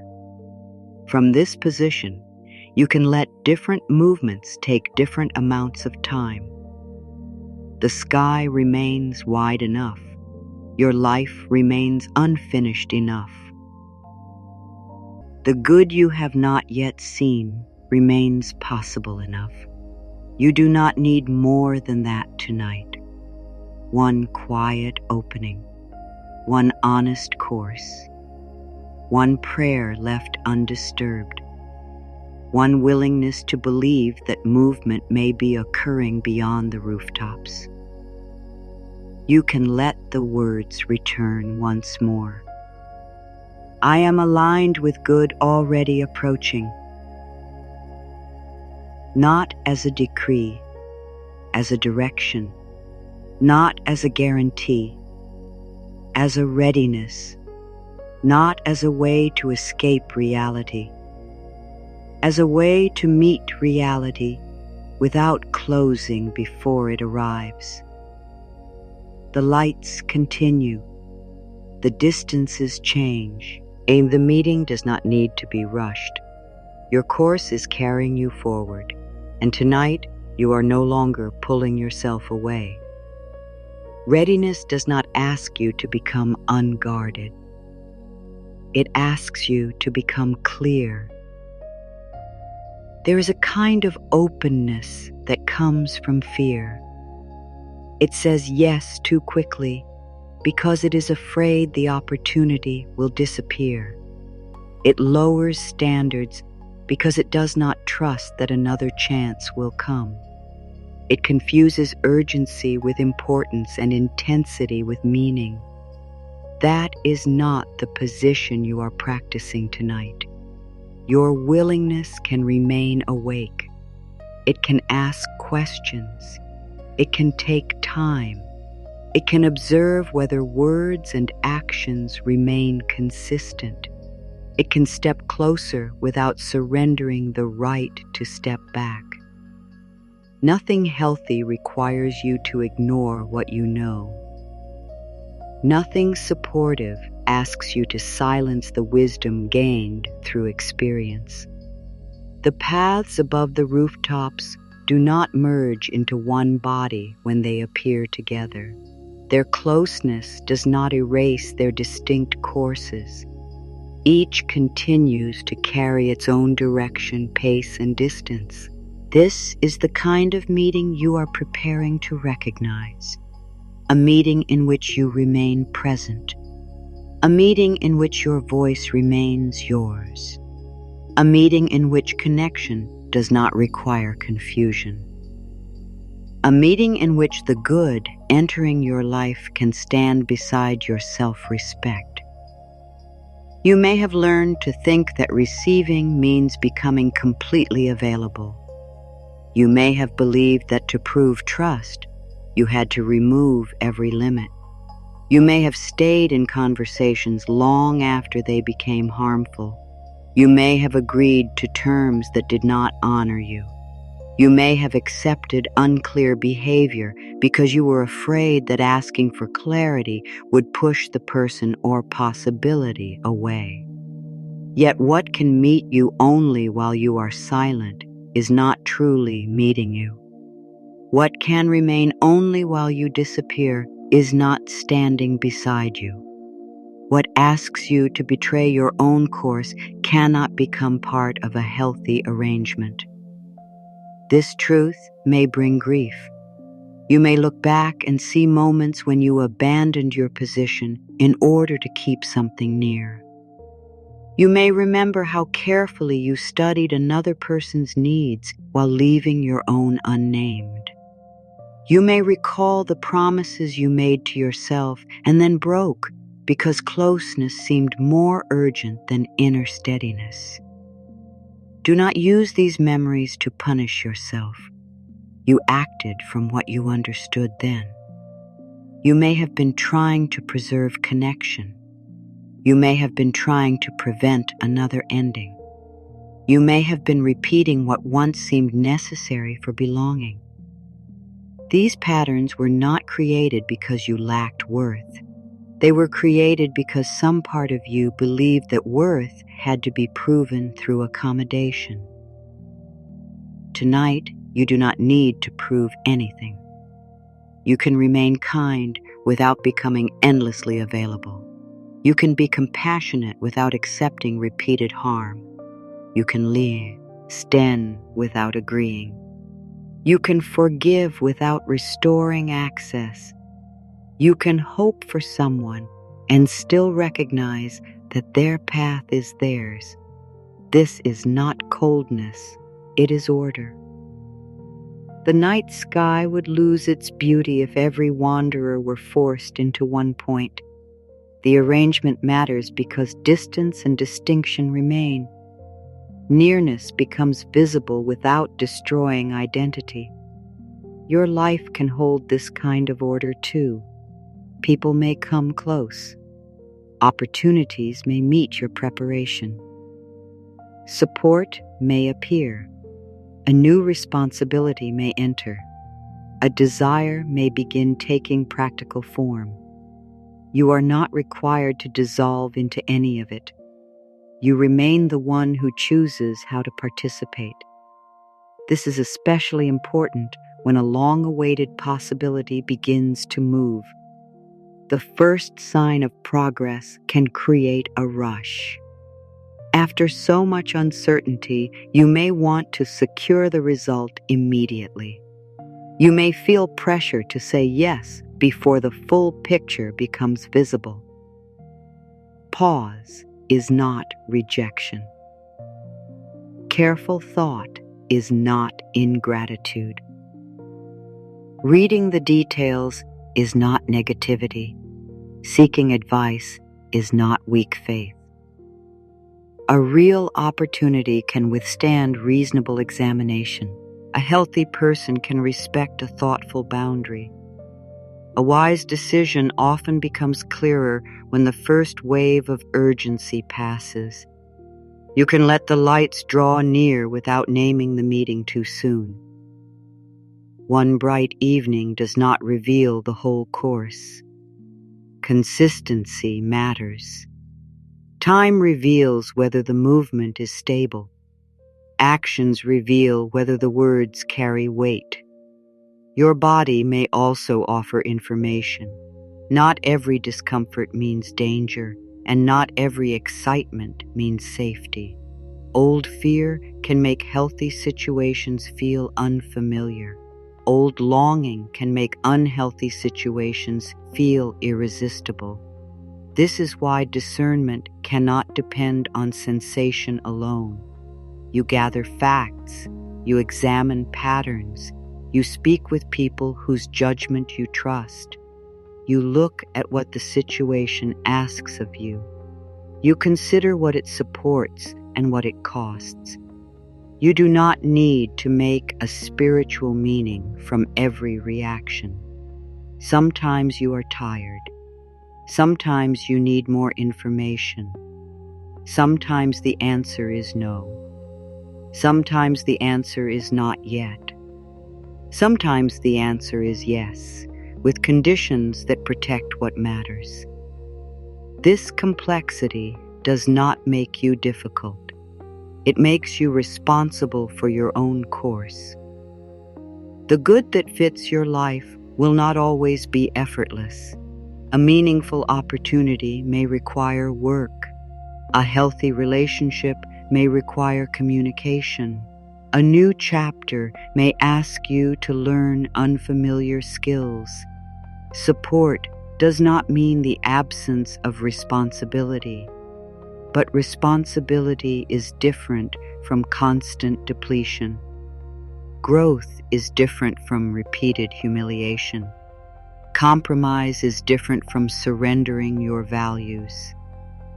Patience is different from waiting without limit while another person makes no honest movement. You are becoming able to tell the difference. This ability may be one of the quiet forms of preparation already taking place. In the past you have asked only, "Is this what I wanted?" Now you can also ask, "Can this meet me well?" You may have asked, "Will this stay?" Now you can also ask, "Can I remain myself while it is here?" You may have asked, "How do I keep it?" Now you can also ask, "Does keeping it require me to lose too much?" These questions do not close the heart. They protect the heart's capacity to remain open. A heart repeatedly forced to accept what harms it eventually becomes exhausted. It may close, not because it rejects love, support, or possibility, but because it has been asked to welcome too much without protection. Boundaries can make openness sustainable. They create enough structure for trust to develop through evidence. They let closeness grow at a pace the whole self can hold. They keep one part of your life from consuming every other part. The night sky contains vast space between every visible point. That space is not failure. It is what permits each course to continue. You also need space. Space to think after an invitation. Space to rest after giving. Space to hear your own response before agreeing. Space to continue your friendships, work, health, and private life while a new relationship grows. Space to let a possibility become real rather than immediately turning it into your entire future. Without space, longing becomes pressure. With space, a meeting can reveal its true nature. You do not need to fill every distance. You do not need constant contact to prove connection. You do not need constant progress to prove that a process is alive. You do need enough clarity to know whether movement exists. A path that never changes may not be moving toward you. A promise repeatedly postponed may need to be examined. A situation that requires endless interpretation may not contain the mutuality you have been hoping to find. Remaining open does not mean remaining confused forever. There comes a time when the present position must be respected. You can accept what someone is currently able to offer, even when it is less than what you hoped they might eventually become able to offer. Acceptance does not mean approval. It means you stop building decisions on a future version of reality that has not arrived. You meet the light where it actually stands. You do not move it closer with imagination. You do not call distance intimacy. You do not call silence commitment. You do not call occasional brightness a stable course. This honesty may release energy that has been trapped in waiting. You may have spent years watching one point in the sky, hoping it would move into the place you needed. Meanwhile, your own course continued, but your attention remained fixed behind you. You are allowed to turn toward what is truly present. You are allowed to stop translating uncertainty into promises. You are allowed to grieve what did not come into line. You are allowed to continue. Continuing does not erase what mattered. It does not say, "The wish was foolish." It says your life cannot remain permanently tied to another path's refusal or inability to meet yours. There may be other movements ahead, not replacements manufactured to avoid grief, not guarantees. Real possibilities that become visible only when your attention is no longer held entirely by what stayed distant. This is one reason release can feel frightening. The mind believes that letting go of one desired arrangement means accepting emptiness. It cannot yet see the wider sky because it has been staring at one point. The wider sky exists even before you turn toward it. Your future is not limited to the one path you studied most intensely. There are people whose names you do not know. There are conversations that have not begun. There are choices you have not considered because your current position has not yet revealed them. There are strengths that become usable only after you stop spending them on what cannot return them. There are practical routes that may look ordinary but carry greater stability. You do not have to search for all of them tonight. The purpose of release is not immediate replacement. The purpose is to restore movement to your own course. You return to sleep. You return to health. You return to work that needs your attention. You return to friendships you neglected while waiting. You return to plans that belong to you. You return to the part of your life that can respond to your effort. This return is not a retreat from love or hope. It is participation in reality. The prayer can remain sent without becoming attached to one address. You can ask for mutual love without naming the person who must provide it. You can ask for meaningful work without demanding that one employer recognize your value. You can ask for relief without deciding the exact route through which relief must arrive.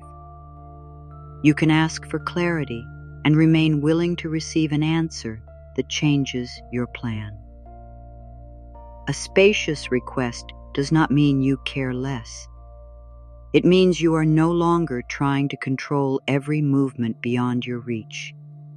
There is humility in this. There is also power. When you stop managing another course, your own choices become clearer. You see where action is possible. You see what has been delayed because you were waiting for permission. You see which small steps can be completed without any guarantee from the future. There may be something you can prepare.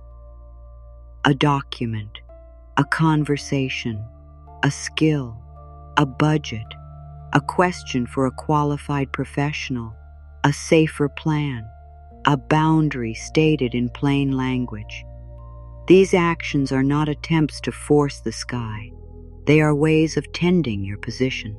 They tell your inner world that hope is not only a thought, it can become preparation. Preparation makes receiving practical. You create a place for the possibility to land in real life. You make time. You gather information. You become able to respond. You reduce avoidable chaos. You do not do this because preparation guarantees the result. You do it because readiness belongs to you, even when the final timing does not. There is dignity in being prepared for good without demanding that good appear on schedule. You may prepare for an interview and not receive the position. The preparation still strengthens your ability to speak about your work. You may prepare for a conversation and discover the other person is unwilling. The preparation still helps you name the truth. You may save toward one goal and later choose another. The discipline still remains with you. You may open your heart carefully and learn that a particular connection cannot continue. The capacity for honest closeness still belongs to you. Nothing sincere is entirely wasted simply because the visible arrangement changes. Your effort becomes part of your course. Your learning travels with you. Your clearer standards travel with you. Your growing ability to recover travels with you. This is why no single outcome carries your whole future. Even when a meeting does not last, you are not returned to the exact place where you began. You know more. You can choose differently. You can recognize sooner. You can protect your energy with less guilt. You can honor good without demanding permanence. You can leave what harms you without calling the departure failure. The paths above the rooftops continue after the visible closeness passes. The evening does not freeze them into place. Each carries the experience of that position into the next. You also continue. The purpose of tonight is not to create a permanent state. You may wake with questions. Fear may return. The mind may resume its old calculations. That does not cancel what is happening now. A single evening of less resistance matters. A single hour in which you stop pursuing certainty matters. A single decision to remain beside yourself matters. The course is built through returns. You return when you remember. You return after worry. You return after disappointment. You return after you have briefly abandoned your center. No one remains perfectly steady. The practice is not perfection. The practice is coming back without turning the departure into another reason for shame. You may say, I left my course for a while. Then you begin again. You may say, I agreed too quickly. Then you correct what can be corrected. You may say, I ignored what I knew. Then you listen more carefully now. You may say, I stayed longer than was healthy. Then you seek support and take the next safe step. Your power is not lost because you made an earlier choice from fear. New choices remain possible. Sometimes the next choice is private. You stop rehearsing the explanation you wish someone would give. You stop searching for hidden meaning in their silence. You stop writing imaginary conversations that always end with the answer you wanted. Sometimes the next choice is visible. You make the call. You ask the direct question. You decline the invitation. You request clearer terms. You leave the situation. Both kinds of movement matter. Inner clarity without action can become another form of delay. Action without inner clarity can repeat the same pattern in a new setting.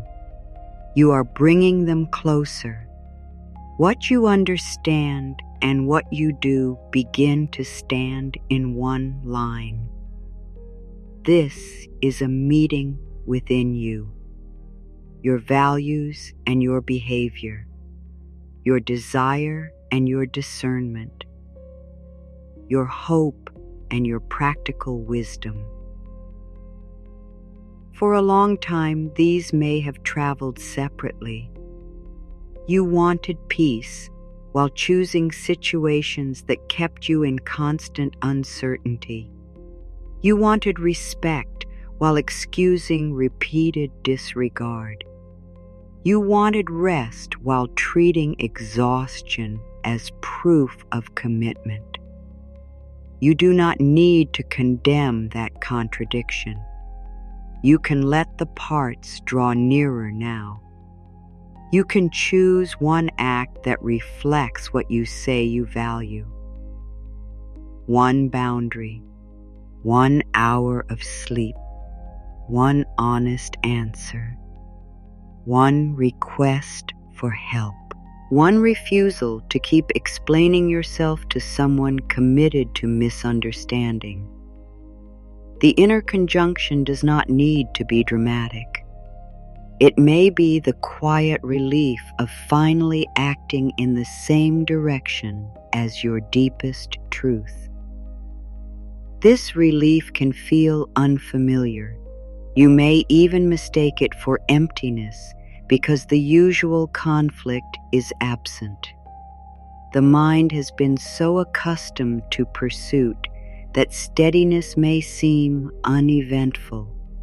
Let uneventful be safe. Let calm become recognizable. Let consistency become attractive. Let what respects your life have time to earn your trust. You do not need every meeting to arrive with intensity. Some of the most supportive movements are quiet. A person does what they said they would do. A process becomes clearer.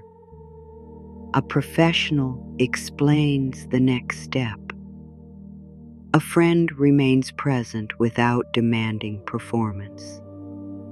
Your own habits begin supporting the life you are trying to build. These things may not create the rush of uncertainty, but they create something more durable. They create ground beneath your decisions. You are becoming able to value that ground. You are becoming less fascinated by lights that appear suddenly and disappear before their course can be understood. You are becoming more attentive to what continues. Continuation reveals character. A path shown repeatedly becomes easier to trust than a single dramatic appearance.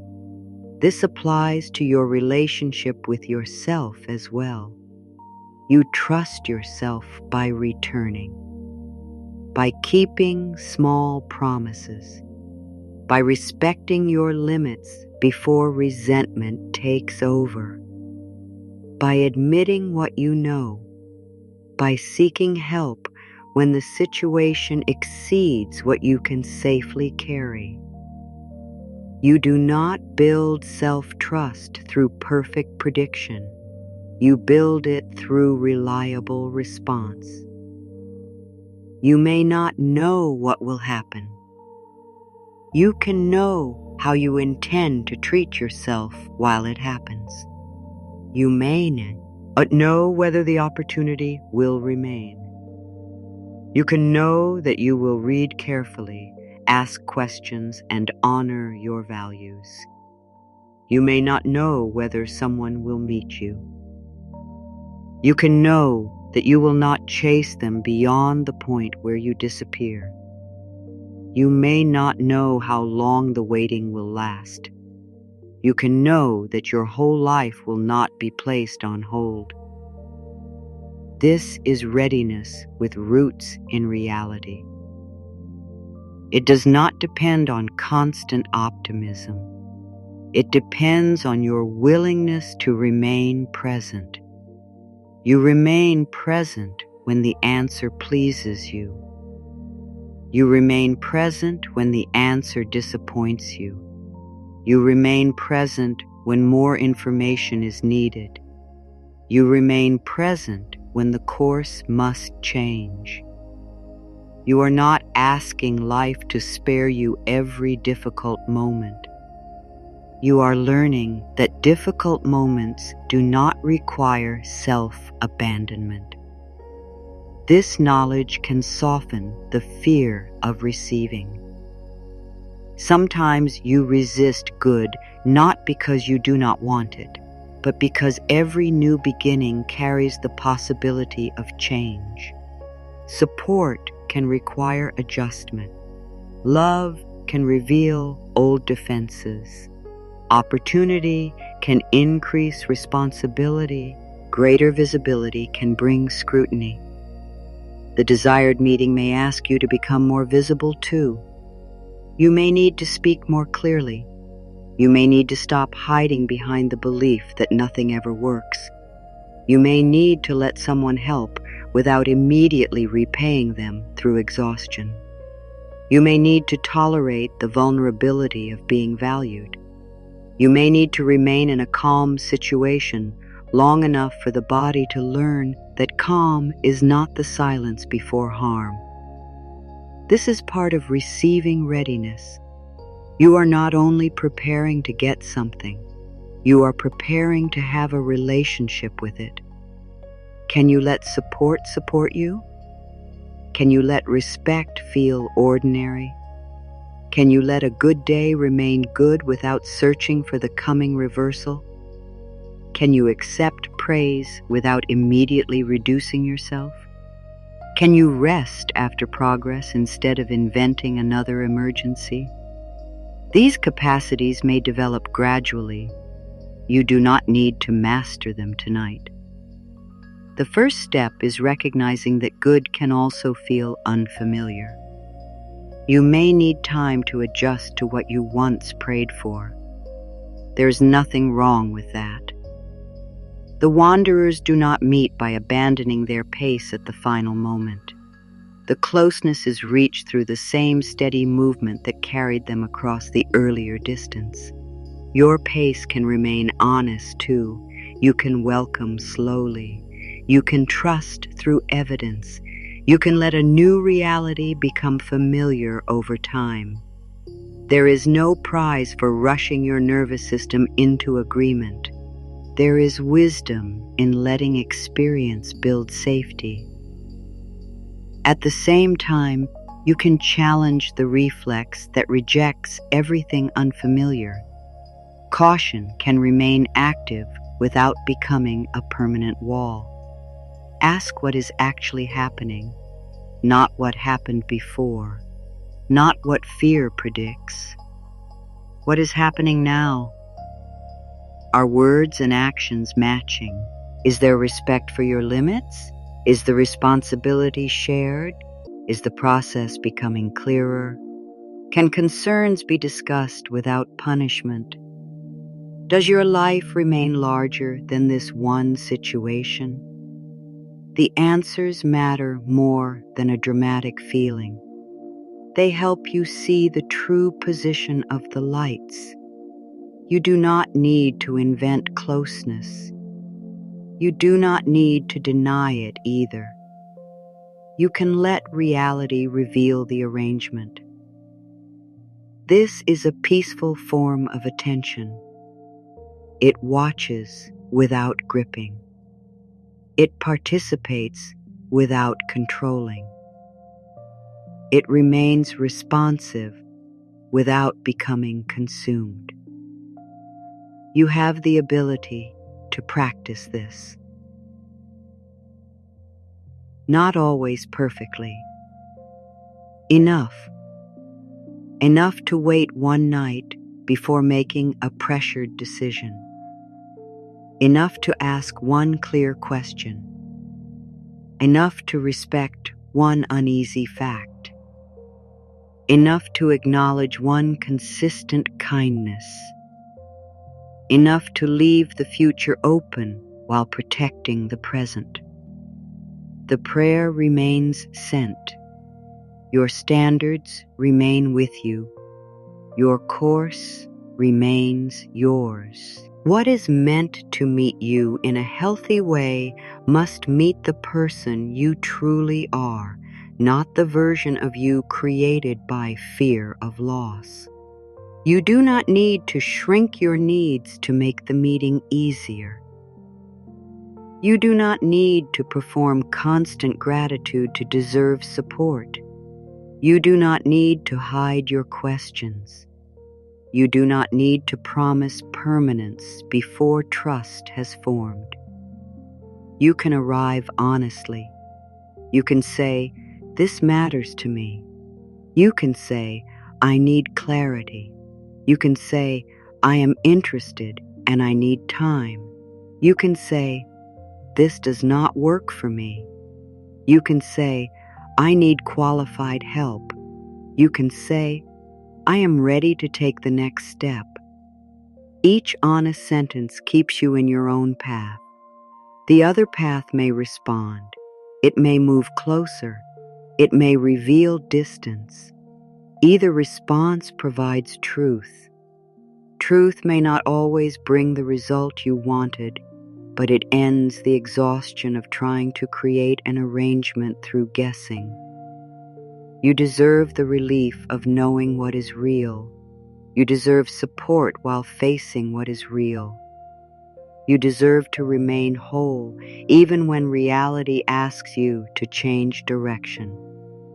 Tonight, you are not asking the sky to promise an easy course. You are remembering that you can travel without leaving yourself behind. The lights continue above the rooftops. Some draw close. Some remain distant. Some pass out of view. Your task is not to hold them all in place.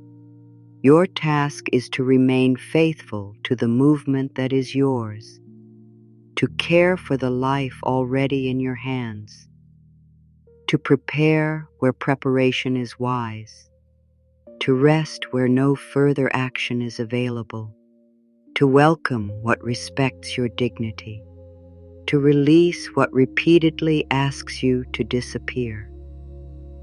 This is enough direction for one night.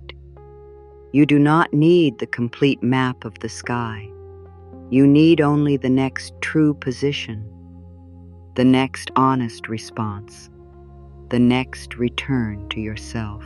From there, you can meet what comes without begging it to save you. You can appreciate what stays without demanding that it never change. You can grieve what moves away without declaring your future empty. You can remain available to the good while standing fully inside your own life. Let this be your readiness, not an open door without a threshold, a clear place where a healthy meeting may occur, not a surrendered course, a steady course capable of drawing near without losing itself, not a promise that every light will come into line, a willingness to recognize the ones that do. The night can hold the rest. Your prayer can remain beyond your grip. Your boundaries can remain beside you, and your own path can carry you quietly toward what is true. You have carried the future as though it were something fragile that might break if your attention moved away. You have watched it closely. You have held possibilities up to the light. You have turned them over, looking for proof. You have tried to understand the position of every distant point before the night was ready to reveal the pattern. Now the watching can soften. The wanderers above the rooftops do not need your concentration in order to continue. Their paths do not depend on whether you remain awake. The distance changes without your supervision. The meeting, if it comes, will not be created by strain. Your own life also contains movements that continue while you rest. A body repairs what it can. A tired mind sorts through the day. An idea becomes clearer after silence. A question loosens when it is no longer forced. The next morning approaches whether you prepare for it through worry or through sleep. You are not abandoning your life by stepping back from it for the night. You are returning responsibility to its proper place. What belongs to action can wait for daylight. What belongs to another person can remain with them. What belongs to time does not need to be dragged forward. What belongs to you now is the quiet work of landing. Landing does not mean becoming empty. It means coming back into the position you actually occupy. The bed beneath you, the room around you, the breath already moving, the weight of your body no longer required to carry tomorrow. You may still feel the desire. It can remain. You may still feel uncertainty. It can remain too. Neither feeling needs to become a command. The heart can want without chasing. The mind can question without investigating through the night. The body can hold emotion without turning every muscle into a guard. This is how the inner sky begins to clear. Not because every cloud disappears, because you stop demanding that the whole night explain itself. You allow one moment to be only one moment. You allow one breath to be only one breath. You allow one point of light to shine without asking where it will stand tomorrow. There is kindness in this smaller attention. The mind has been trying to look too far. It has traveled ahead into conversations that have not happened. It has entered rooms you may never need to enter. It has watched endings that have not arrived. It has repeated questions that have no answer in this hour. Bring it back from that distance, not by force. Call it home the way a familiar light returns above the same roofline. Quietly, patiently, without blame for how far it wandered. You can say, "The future is not available for inspection tonight." You can say, "I will meet what becomes real." You can say, "I do not need to live every outcome in advance." The mind may resist because prediction has felt like protection. It may believe that if it imagines enough possibilities, no event can surprise you. But surprise is not the only source of pain. Exhaustion is painful too. Constant vigilance has a cost. The heart pays for every disaster rehearsed. The body pays for every imagined emergency. Mourning pays for every hour given to a future that never appeared. You are allowed to protect yourself from this cost. You can practice a different form of preparation. Rested attention, clearer boundaries, honest questions, steady choices. Support requested before the burden becomes unbearable. These are more useful than endless prediction. They do not promise control.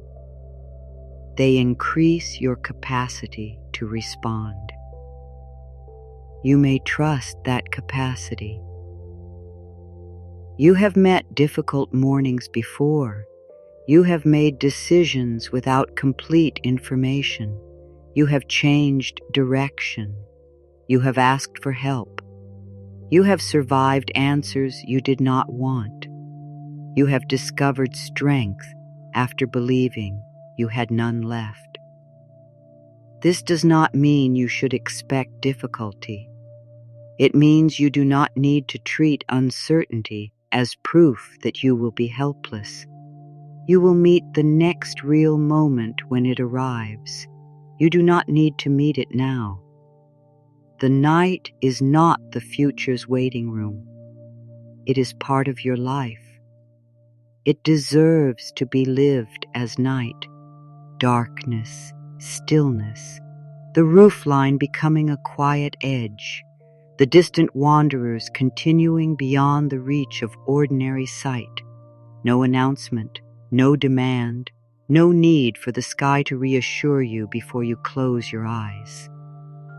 The meeting above the rooftops becomes possible because every path is permitted to remain true. Let your own path be true tonight. You are tired. You need rest. That truth matters as much as the desire. The part of you that wants an answer is not more important than the part that needs sleep. The part that hopes is not more worthy than the part that feels worn. All of you is allowed to arrive here. The confident part, the doubtful part, the practical part, the grieving part, the part that still looks upward. None must be removed before rest can begin. They can stand at different points within the same inner sky. They do not need to be forced into agreement. They need only enough space to stop colliding. You can let each voice become quieter. The hopeful voice does not need to promise. The fearful voice does not need to predict. The practical voice does not need to plan tonight. The tired voice may finally be heard. It says, "Enough for now." That sentence is not defeat. It is a boundary around the night. It separates what has been done from what remains. It says the prayer has been spoken. The effort has been made. The next movement has not yet become yours.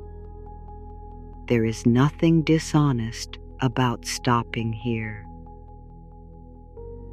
Above the rooftops, a wanderer does not question whether it has moved enough for one evening. It does not compare the visible distance with the distance still ahead. It continues through its course without turning the entire journey into a judgment. You may treat yourself with the same patience. You have moved enough for today. The movement may be outward. You may have completed a task. You may have held a boundary. You may have survived a difficult conversation. The movement may be inward. You recognized a pattern. You admitted a truth. You stopped blaming yourself for another person's choice. You let one old expectation loosen. The movement may be simply endurance.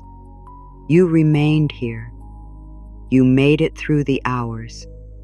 You carried what had to be carried. That counts. Not every meaningful day looks productive from the outside. Some days are about keeping the inner course from being lost. Some days are about protecting what remains. Some days are about allowing the body to recover. You do not need to turn those days into failure. Your life is not measured only by visible meetings. Much of the journey occurs while the lights remain apart. This is where patience is formed. This is where discernment deepens. This is where the course becomes steady enough to hold the meeting when it arrives. You may never know which quiet evening changed your position most. The evening you chose not to send one more message. The evening you went to sleep before certainty. The evening you admitted that one path had remained distant too long. The evening you allowed a new possibility to exist without naming it.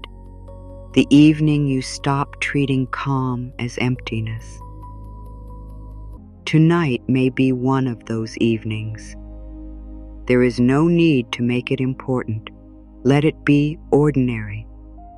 Let the change be small enough to remain honest, a little less gripping, a little less searching, a little more room, a little more trust in your ability to meet what becomes real.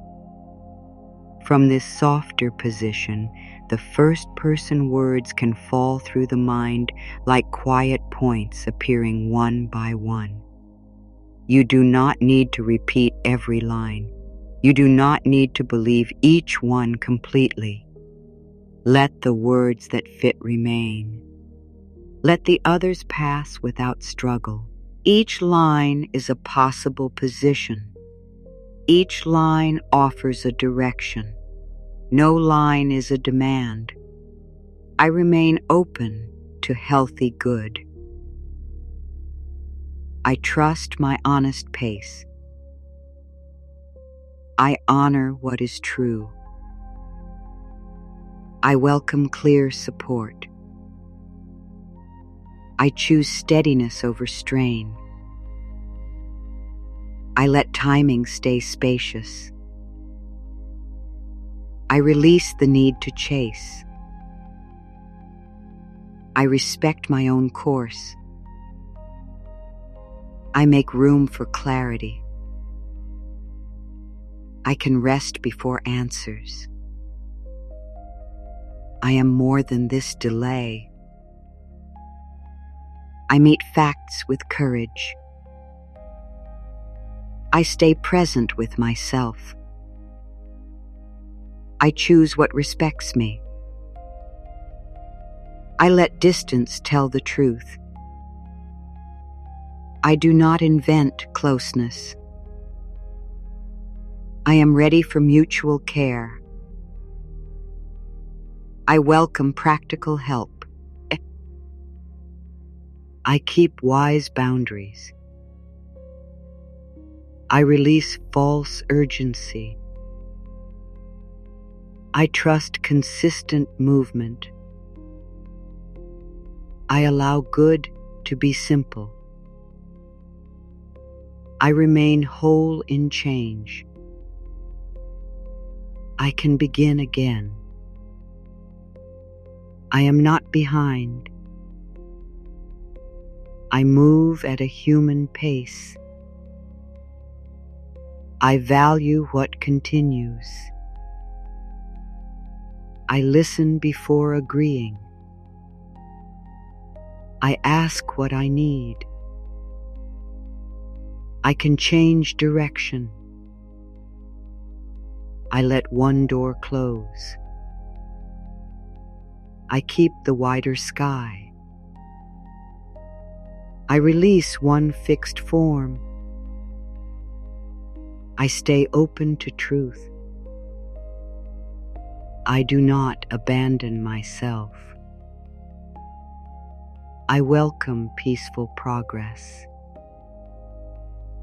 I choose clear next steps. I let the night be night. I leave tomorrow unopened. I trust rest to help. I am safe to soften. I can stop for now. I have done enough. I let effort settle. I return to my center. I remain available to good. I am carried by time. I stay with my path. I welcome what meets me well. The words become shorter because the mind no longer needs long explanations. I trust my pace. I keep my center. I welcome clarity. I choose rest. I release pressure. I honor truth. Saying, I remain open. I stay whole. I am here. Let that final position be enough. I am here. Not in tomorrow's answer, not inside another person's mind, not at the imagined meeting point. Here, the body can begin to recognize the difference. A thought may still travel. You do not have to travel with it. A memory may rise. You do not have to reopen the whole night around it. A question may appear. You can let it become a distant point rather than a command. The sky contains lights without requiring you to reach them. The mind can contain thoughts without requiring you to follow them. You are learning this separation. A thought is present. You remain present too. The thought moves. You do not disappear into its course. The shoulders may have been carrying the effort of holding everything together. They may not know that the day has ended. Let them receive the message now. Nothing needs to be held above you. No future must be lifted.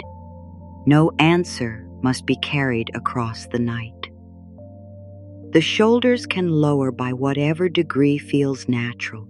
No perfect release, only less effort.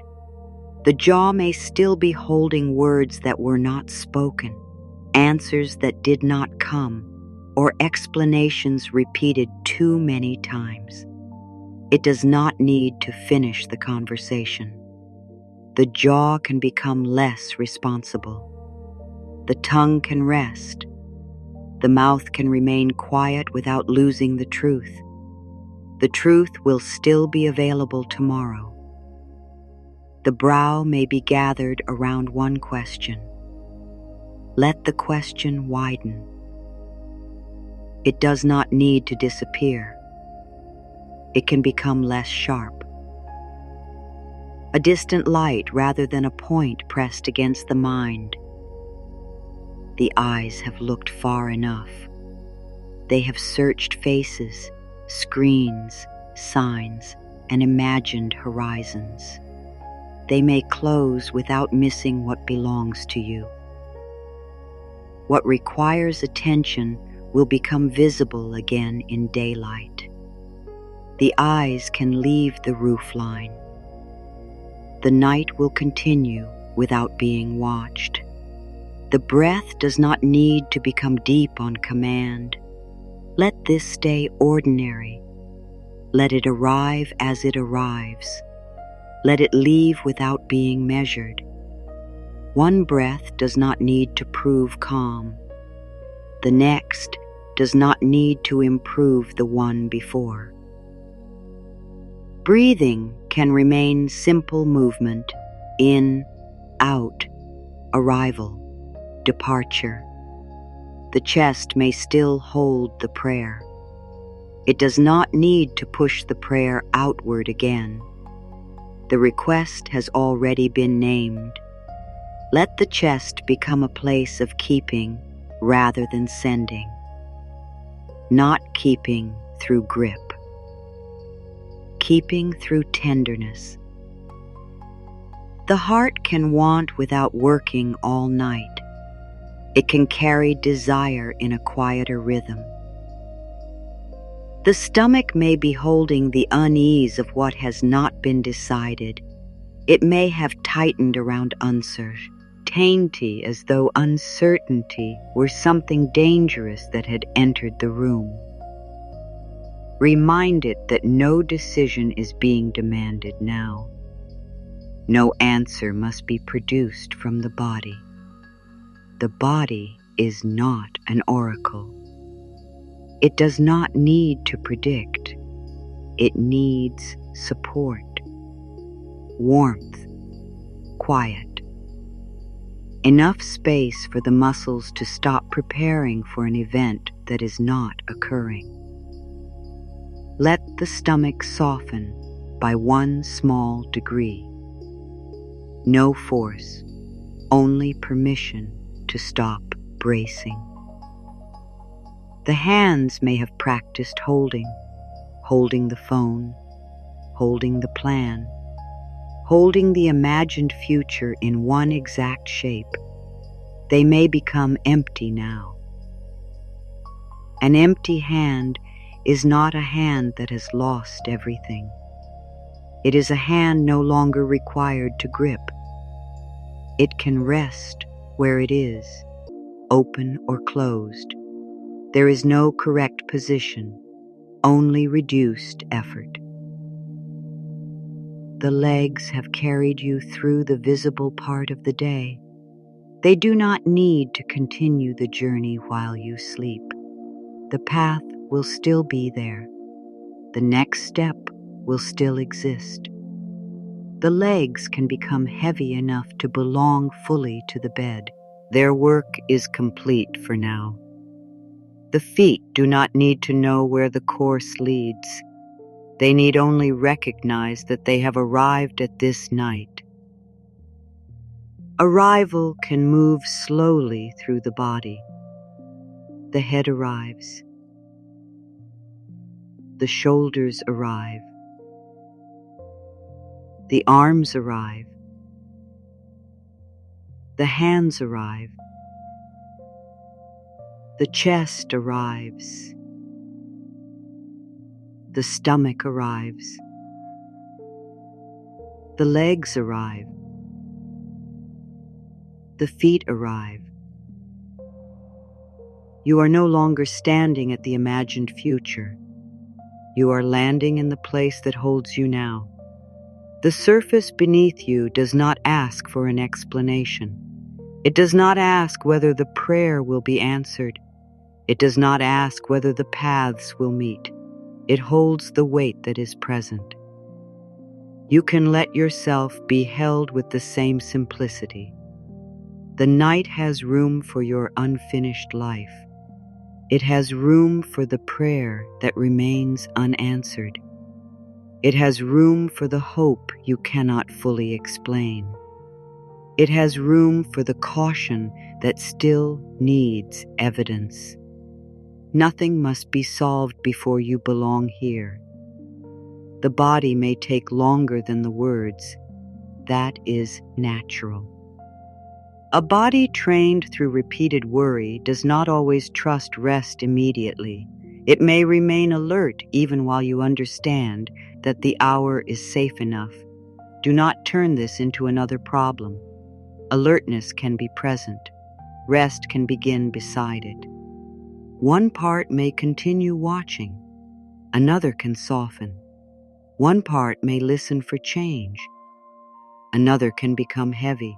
The whole system does not need to arrive together. Like distant wanderers, the parts may move at different speeds. Let each take its true course. The eyes may settle before the jaw. The hands may rest before the chest. The breath may remain ordinary while the legs become still. There is no required sequence. The meeting point will come in its own way. You do not have to create sleep. You create conditions in which sleep may find you.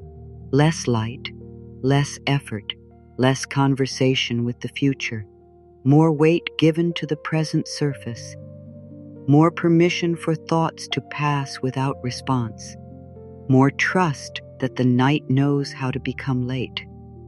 This is enough. Sleep is not a performance.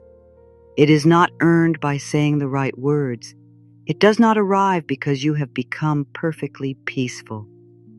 It often comes while thoughts remain incomplete. It comes while one worry is still present. It comes when the body finally understands that nothing more is being asked. Let nothing more be asked. No stronger belief, no brighter feeling, no final proof. You can be doubtful and tired. You can be hopeful and tired. You can be unresolved and tired. Tired is reason enough to rest. Above the rooftops, the visible lights continue their quiet approach or departure. Some become brighter as the air clears. Some pass behind what cannot be seen through. Some move beyond the edge of the window. Nothing has gone wrong because the arrangement changes. The sky remains the sky. Your life remains your life. One outcome does not become the whole horizon. One meeting does not contain your entire worth. One absence does not erase every future point of light. You are larger than the single arrangement you have been studying. Let your attention become wider, not searching wider, resting wider.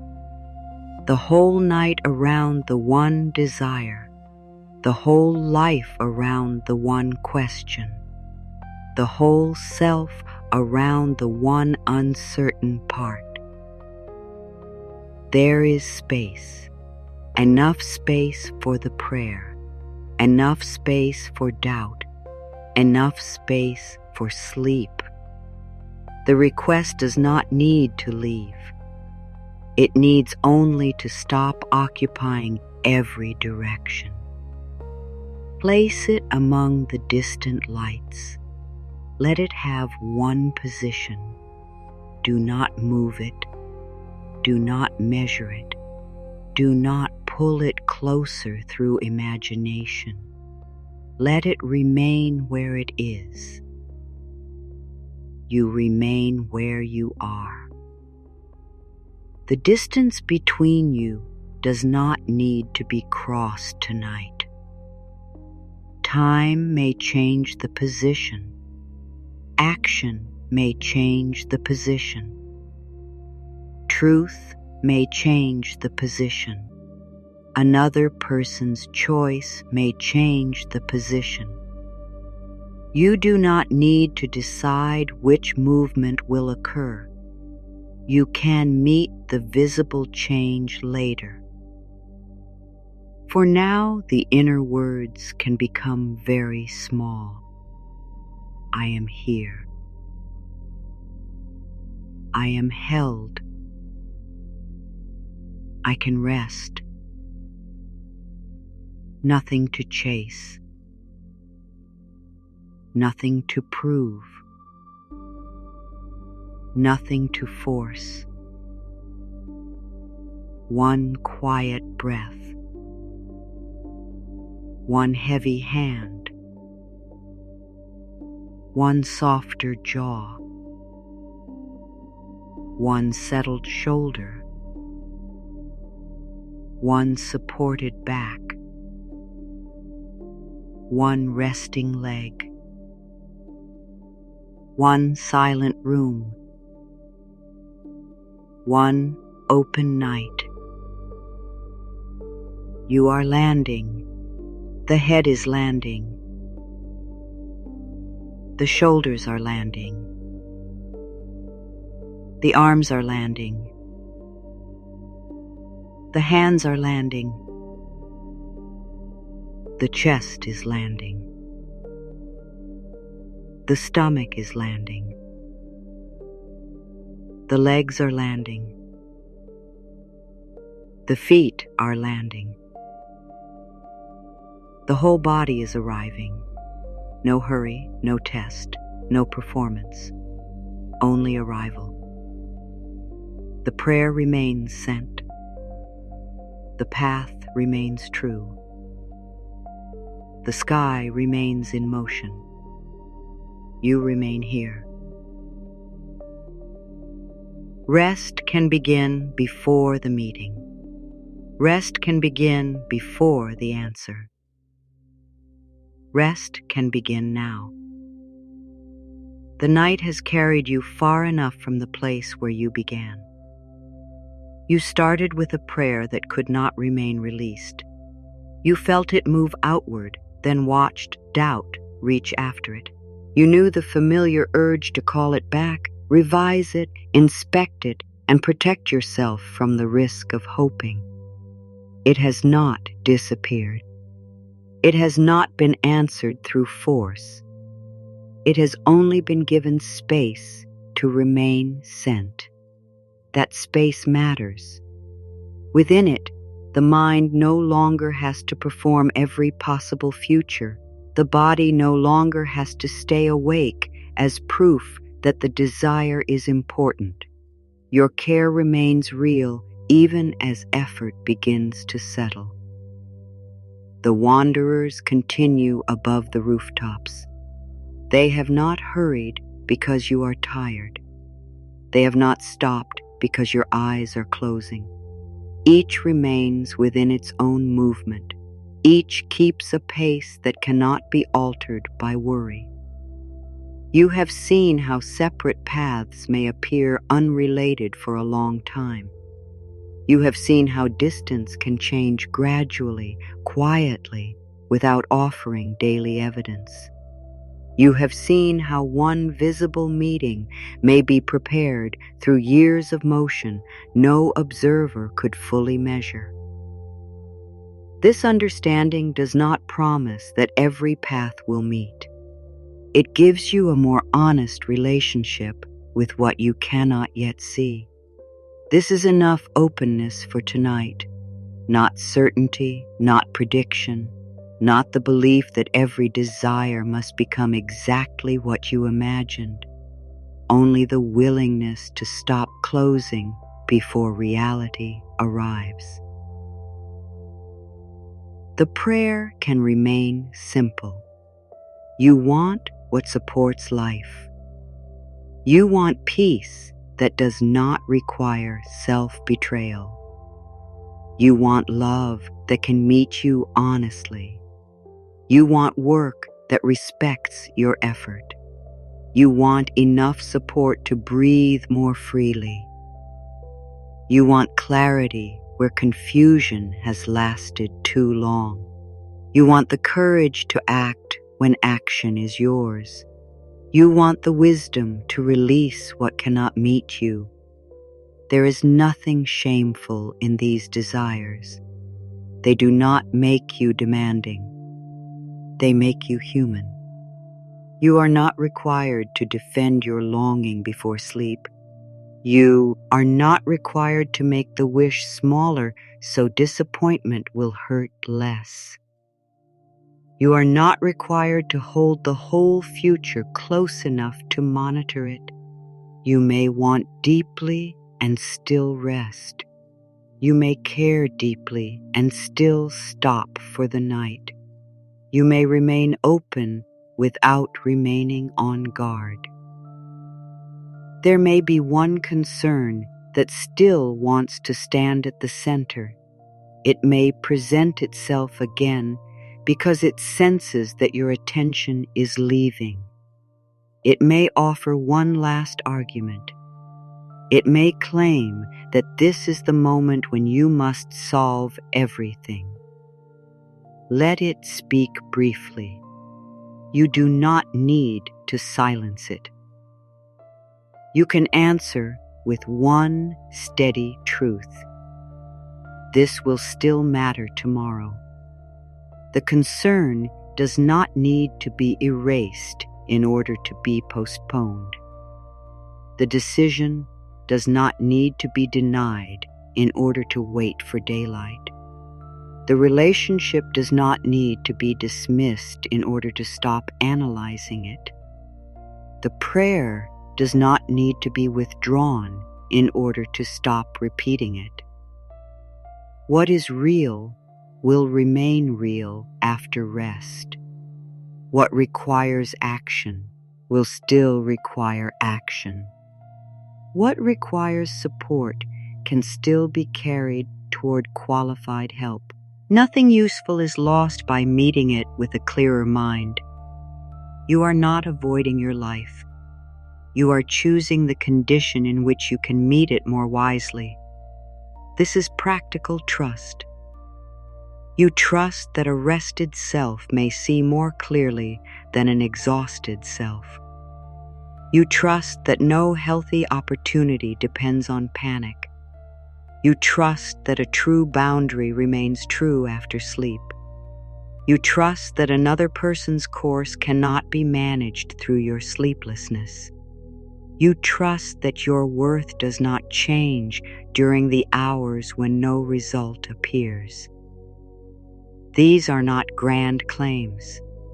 They are quiet recognitions. They return responsibility to the places where it belongs. Your choices belong to you. Another person's choices belong to them. Timing belongs partly to conditions you can influence and partly to conditions beyond your reach. The night belongs to rest. You do not need to carry what is not yours. There is good in this clarity, not dramatic good, not the kind that arrives with lights flashing across the whole horizon. The good of being honest, the good of knowing where you stand, the good of refusing to call confusion devotion, the good of becoming available to mutual movement rather than endless pursuit. This kind of good may already be approaching through your own choices. It may be moving through the boundary you are preparing to state. It may be moving through the appointment you will make. It may be moving through the skill you are learning. It may be moving through the rest that makes tomorrow's decision clearer. It may be moving through the courage to admit that one path has stayed distant. Good does not always arrive as something added.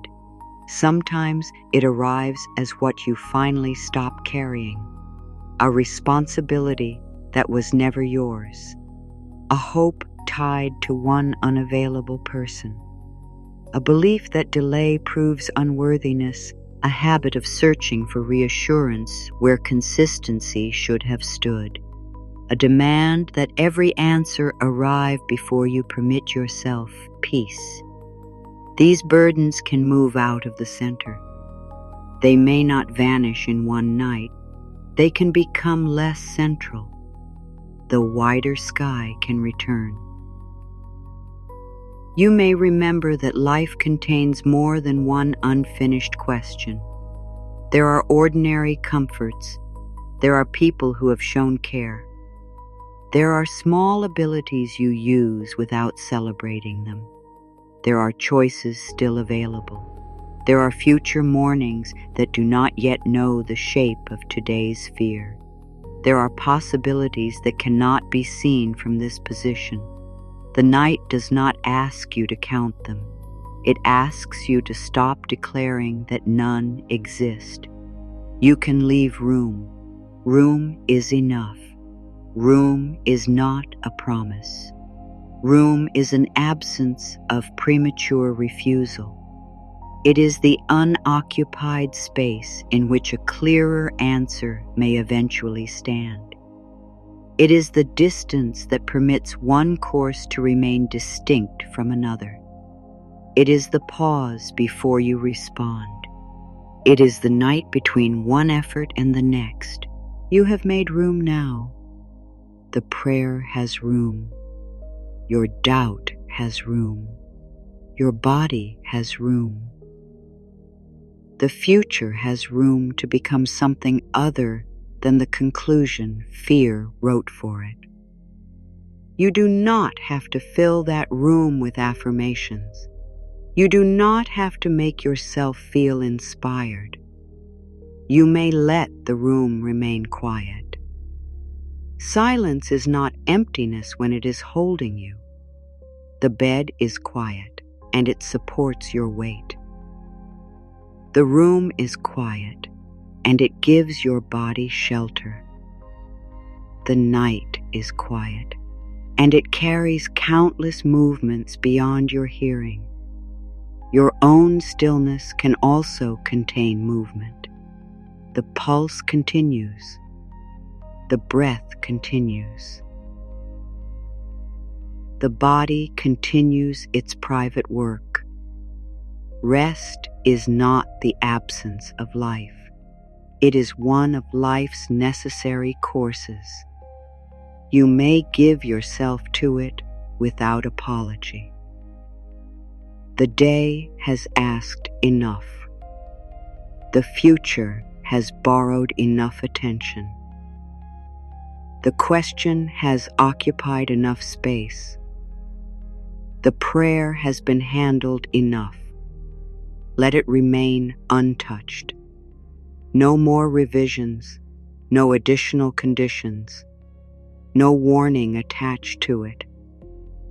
No demand that the answer arrive in one form. You may leave it as it is. A true desire offered from a human heart. That is all. The heart does not need to become pure of doubt before it deserves peace. It does not need to be perfectly grateful. It does not need to maintain one emotion. The heart changes. It contracts. It opens. It becomes tired. It remembers. It tries again. Its movement is not a failure of faith. It is part of being alive. You may let tonight contain all of it. The hope that remains. The disappointment that shaped you.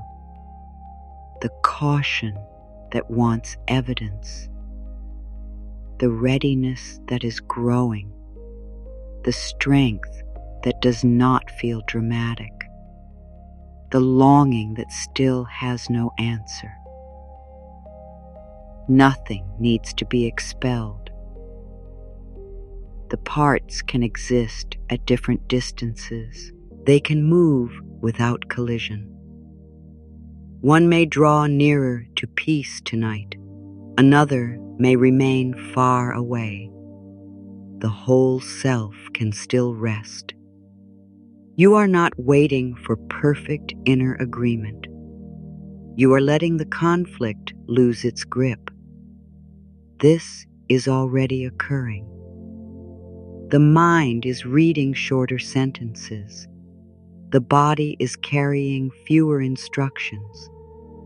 The night is becoming less like a problem. You are moving from meaning into stillness, from explanation into weight, from weight into support, from support into sleep. Let the surface beneath you receive what you no longer need to hold. The back can release its effort into that support. The shoulders can stop lifting the future.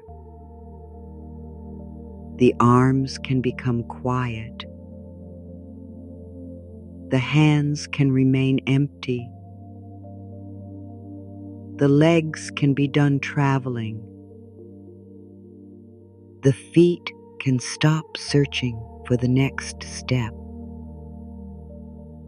The head can be placed down without solving. Every part is permitted to finish the day. Nothing has to be earned now. You have already arrived at the night. Let arrival become deeper. The body settles by degrees. One small release. Another. A heavier arm. A quieter hand. A softer space around the eyes. No need to check whether the settling is complete. The wanderers do not stop to measure every degree of movement. They continue. The body can continue settling beyond your attention. You may lose track of the words. That is not a mistake. You may drift and return. You may hear one sentence and miss the next. There is nothing to remember. Nothing will be tested in the morning. The meaning has already entered through repetition, tone, and rest. You do not need to carry it consciously. Let the words become distant points. Some remain visible, some disappear, some return briefly. The sky does not lose its order when your eyes close. Your life does not lose its possibilities when your attention rests. This is where trust becomes quiet enough to sleep beside. Not trust in a guaranteed result. Trust in your capacity to meet what becomes true. Trust in the wisdom of real action. Trust in boundaries. Trust in support. Trust in rest. Trust that uncertainty can exist without consuming the whole night. You have practiced enough for now. No more reaching. No more inspecting. No more bargaining with the future. Let the next movement occur without your supervision. The application may remain under review. The message may remain unanswered. The person may still be deciding. The process may still be slow. The body may still need care. The plan may still require work. All of this can remain true.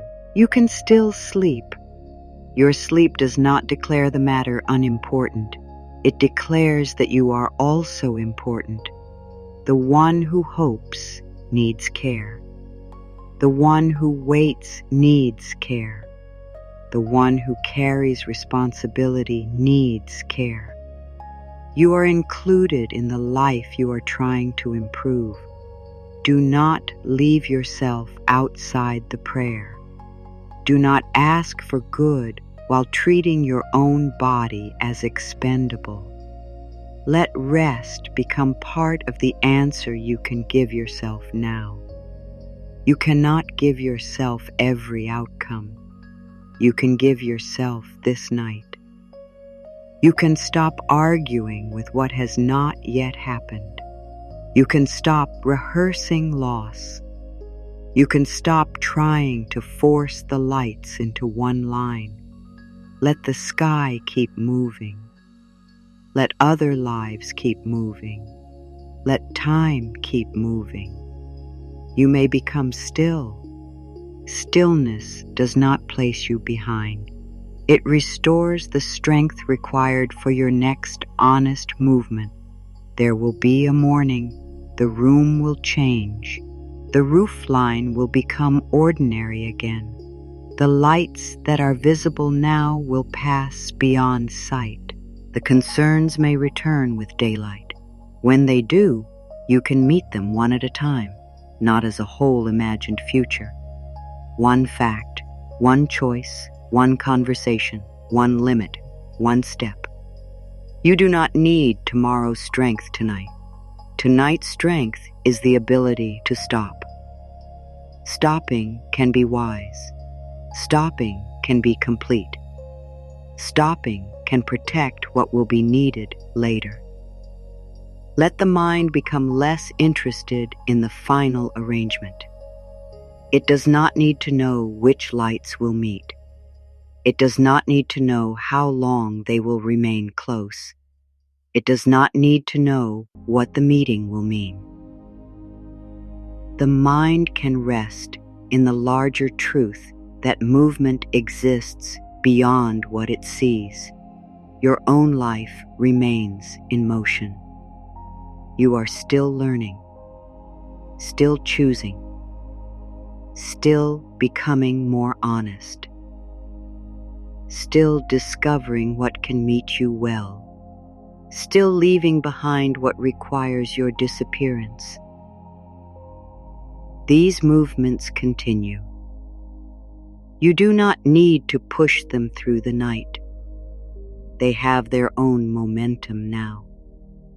You may let the core words pass once more through the quiet. I am aligned with good already approaching. No pressure, no deadline, no fixed form. Only readiness to recognize what supports life. Only willingness to meet truth. Only openness held beside discernment. The sentence can fade now. Its work is complete for this night. You do not need to repeat it. You do not need to guard it. Let it take its place among the distant lights. Your final promise is smaller and steadier. It belongs entirely to you. I stay open as distant lights meet. This promise does not require the lights to meet tonight. It does not require every path to meet yours. It means you will not close your whole life because one path stayed distant. It means you will remain attentive to what is healthy. It means you will act when action is yours. It means you will respect reality. It means you will leave room for support you have not yet seen. It means you will keep your center when something good draws near. You can keep this promise without staying awake. Let it settle beneath thought. Let it become part of the quiet.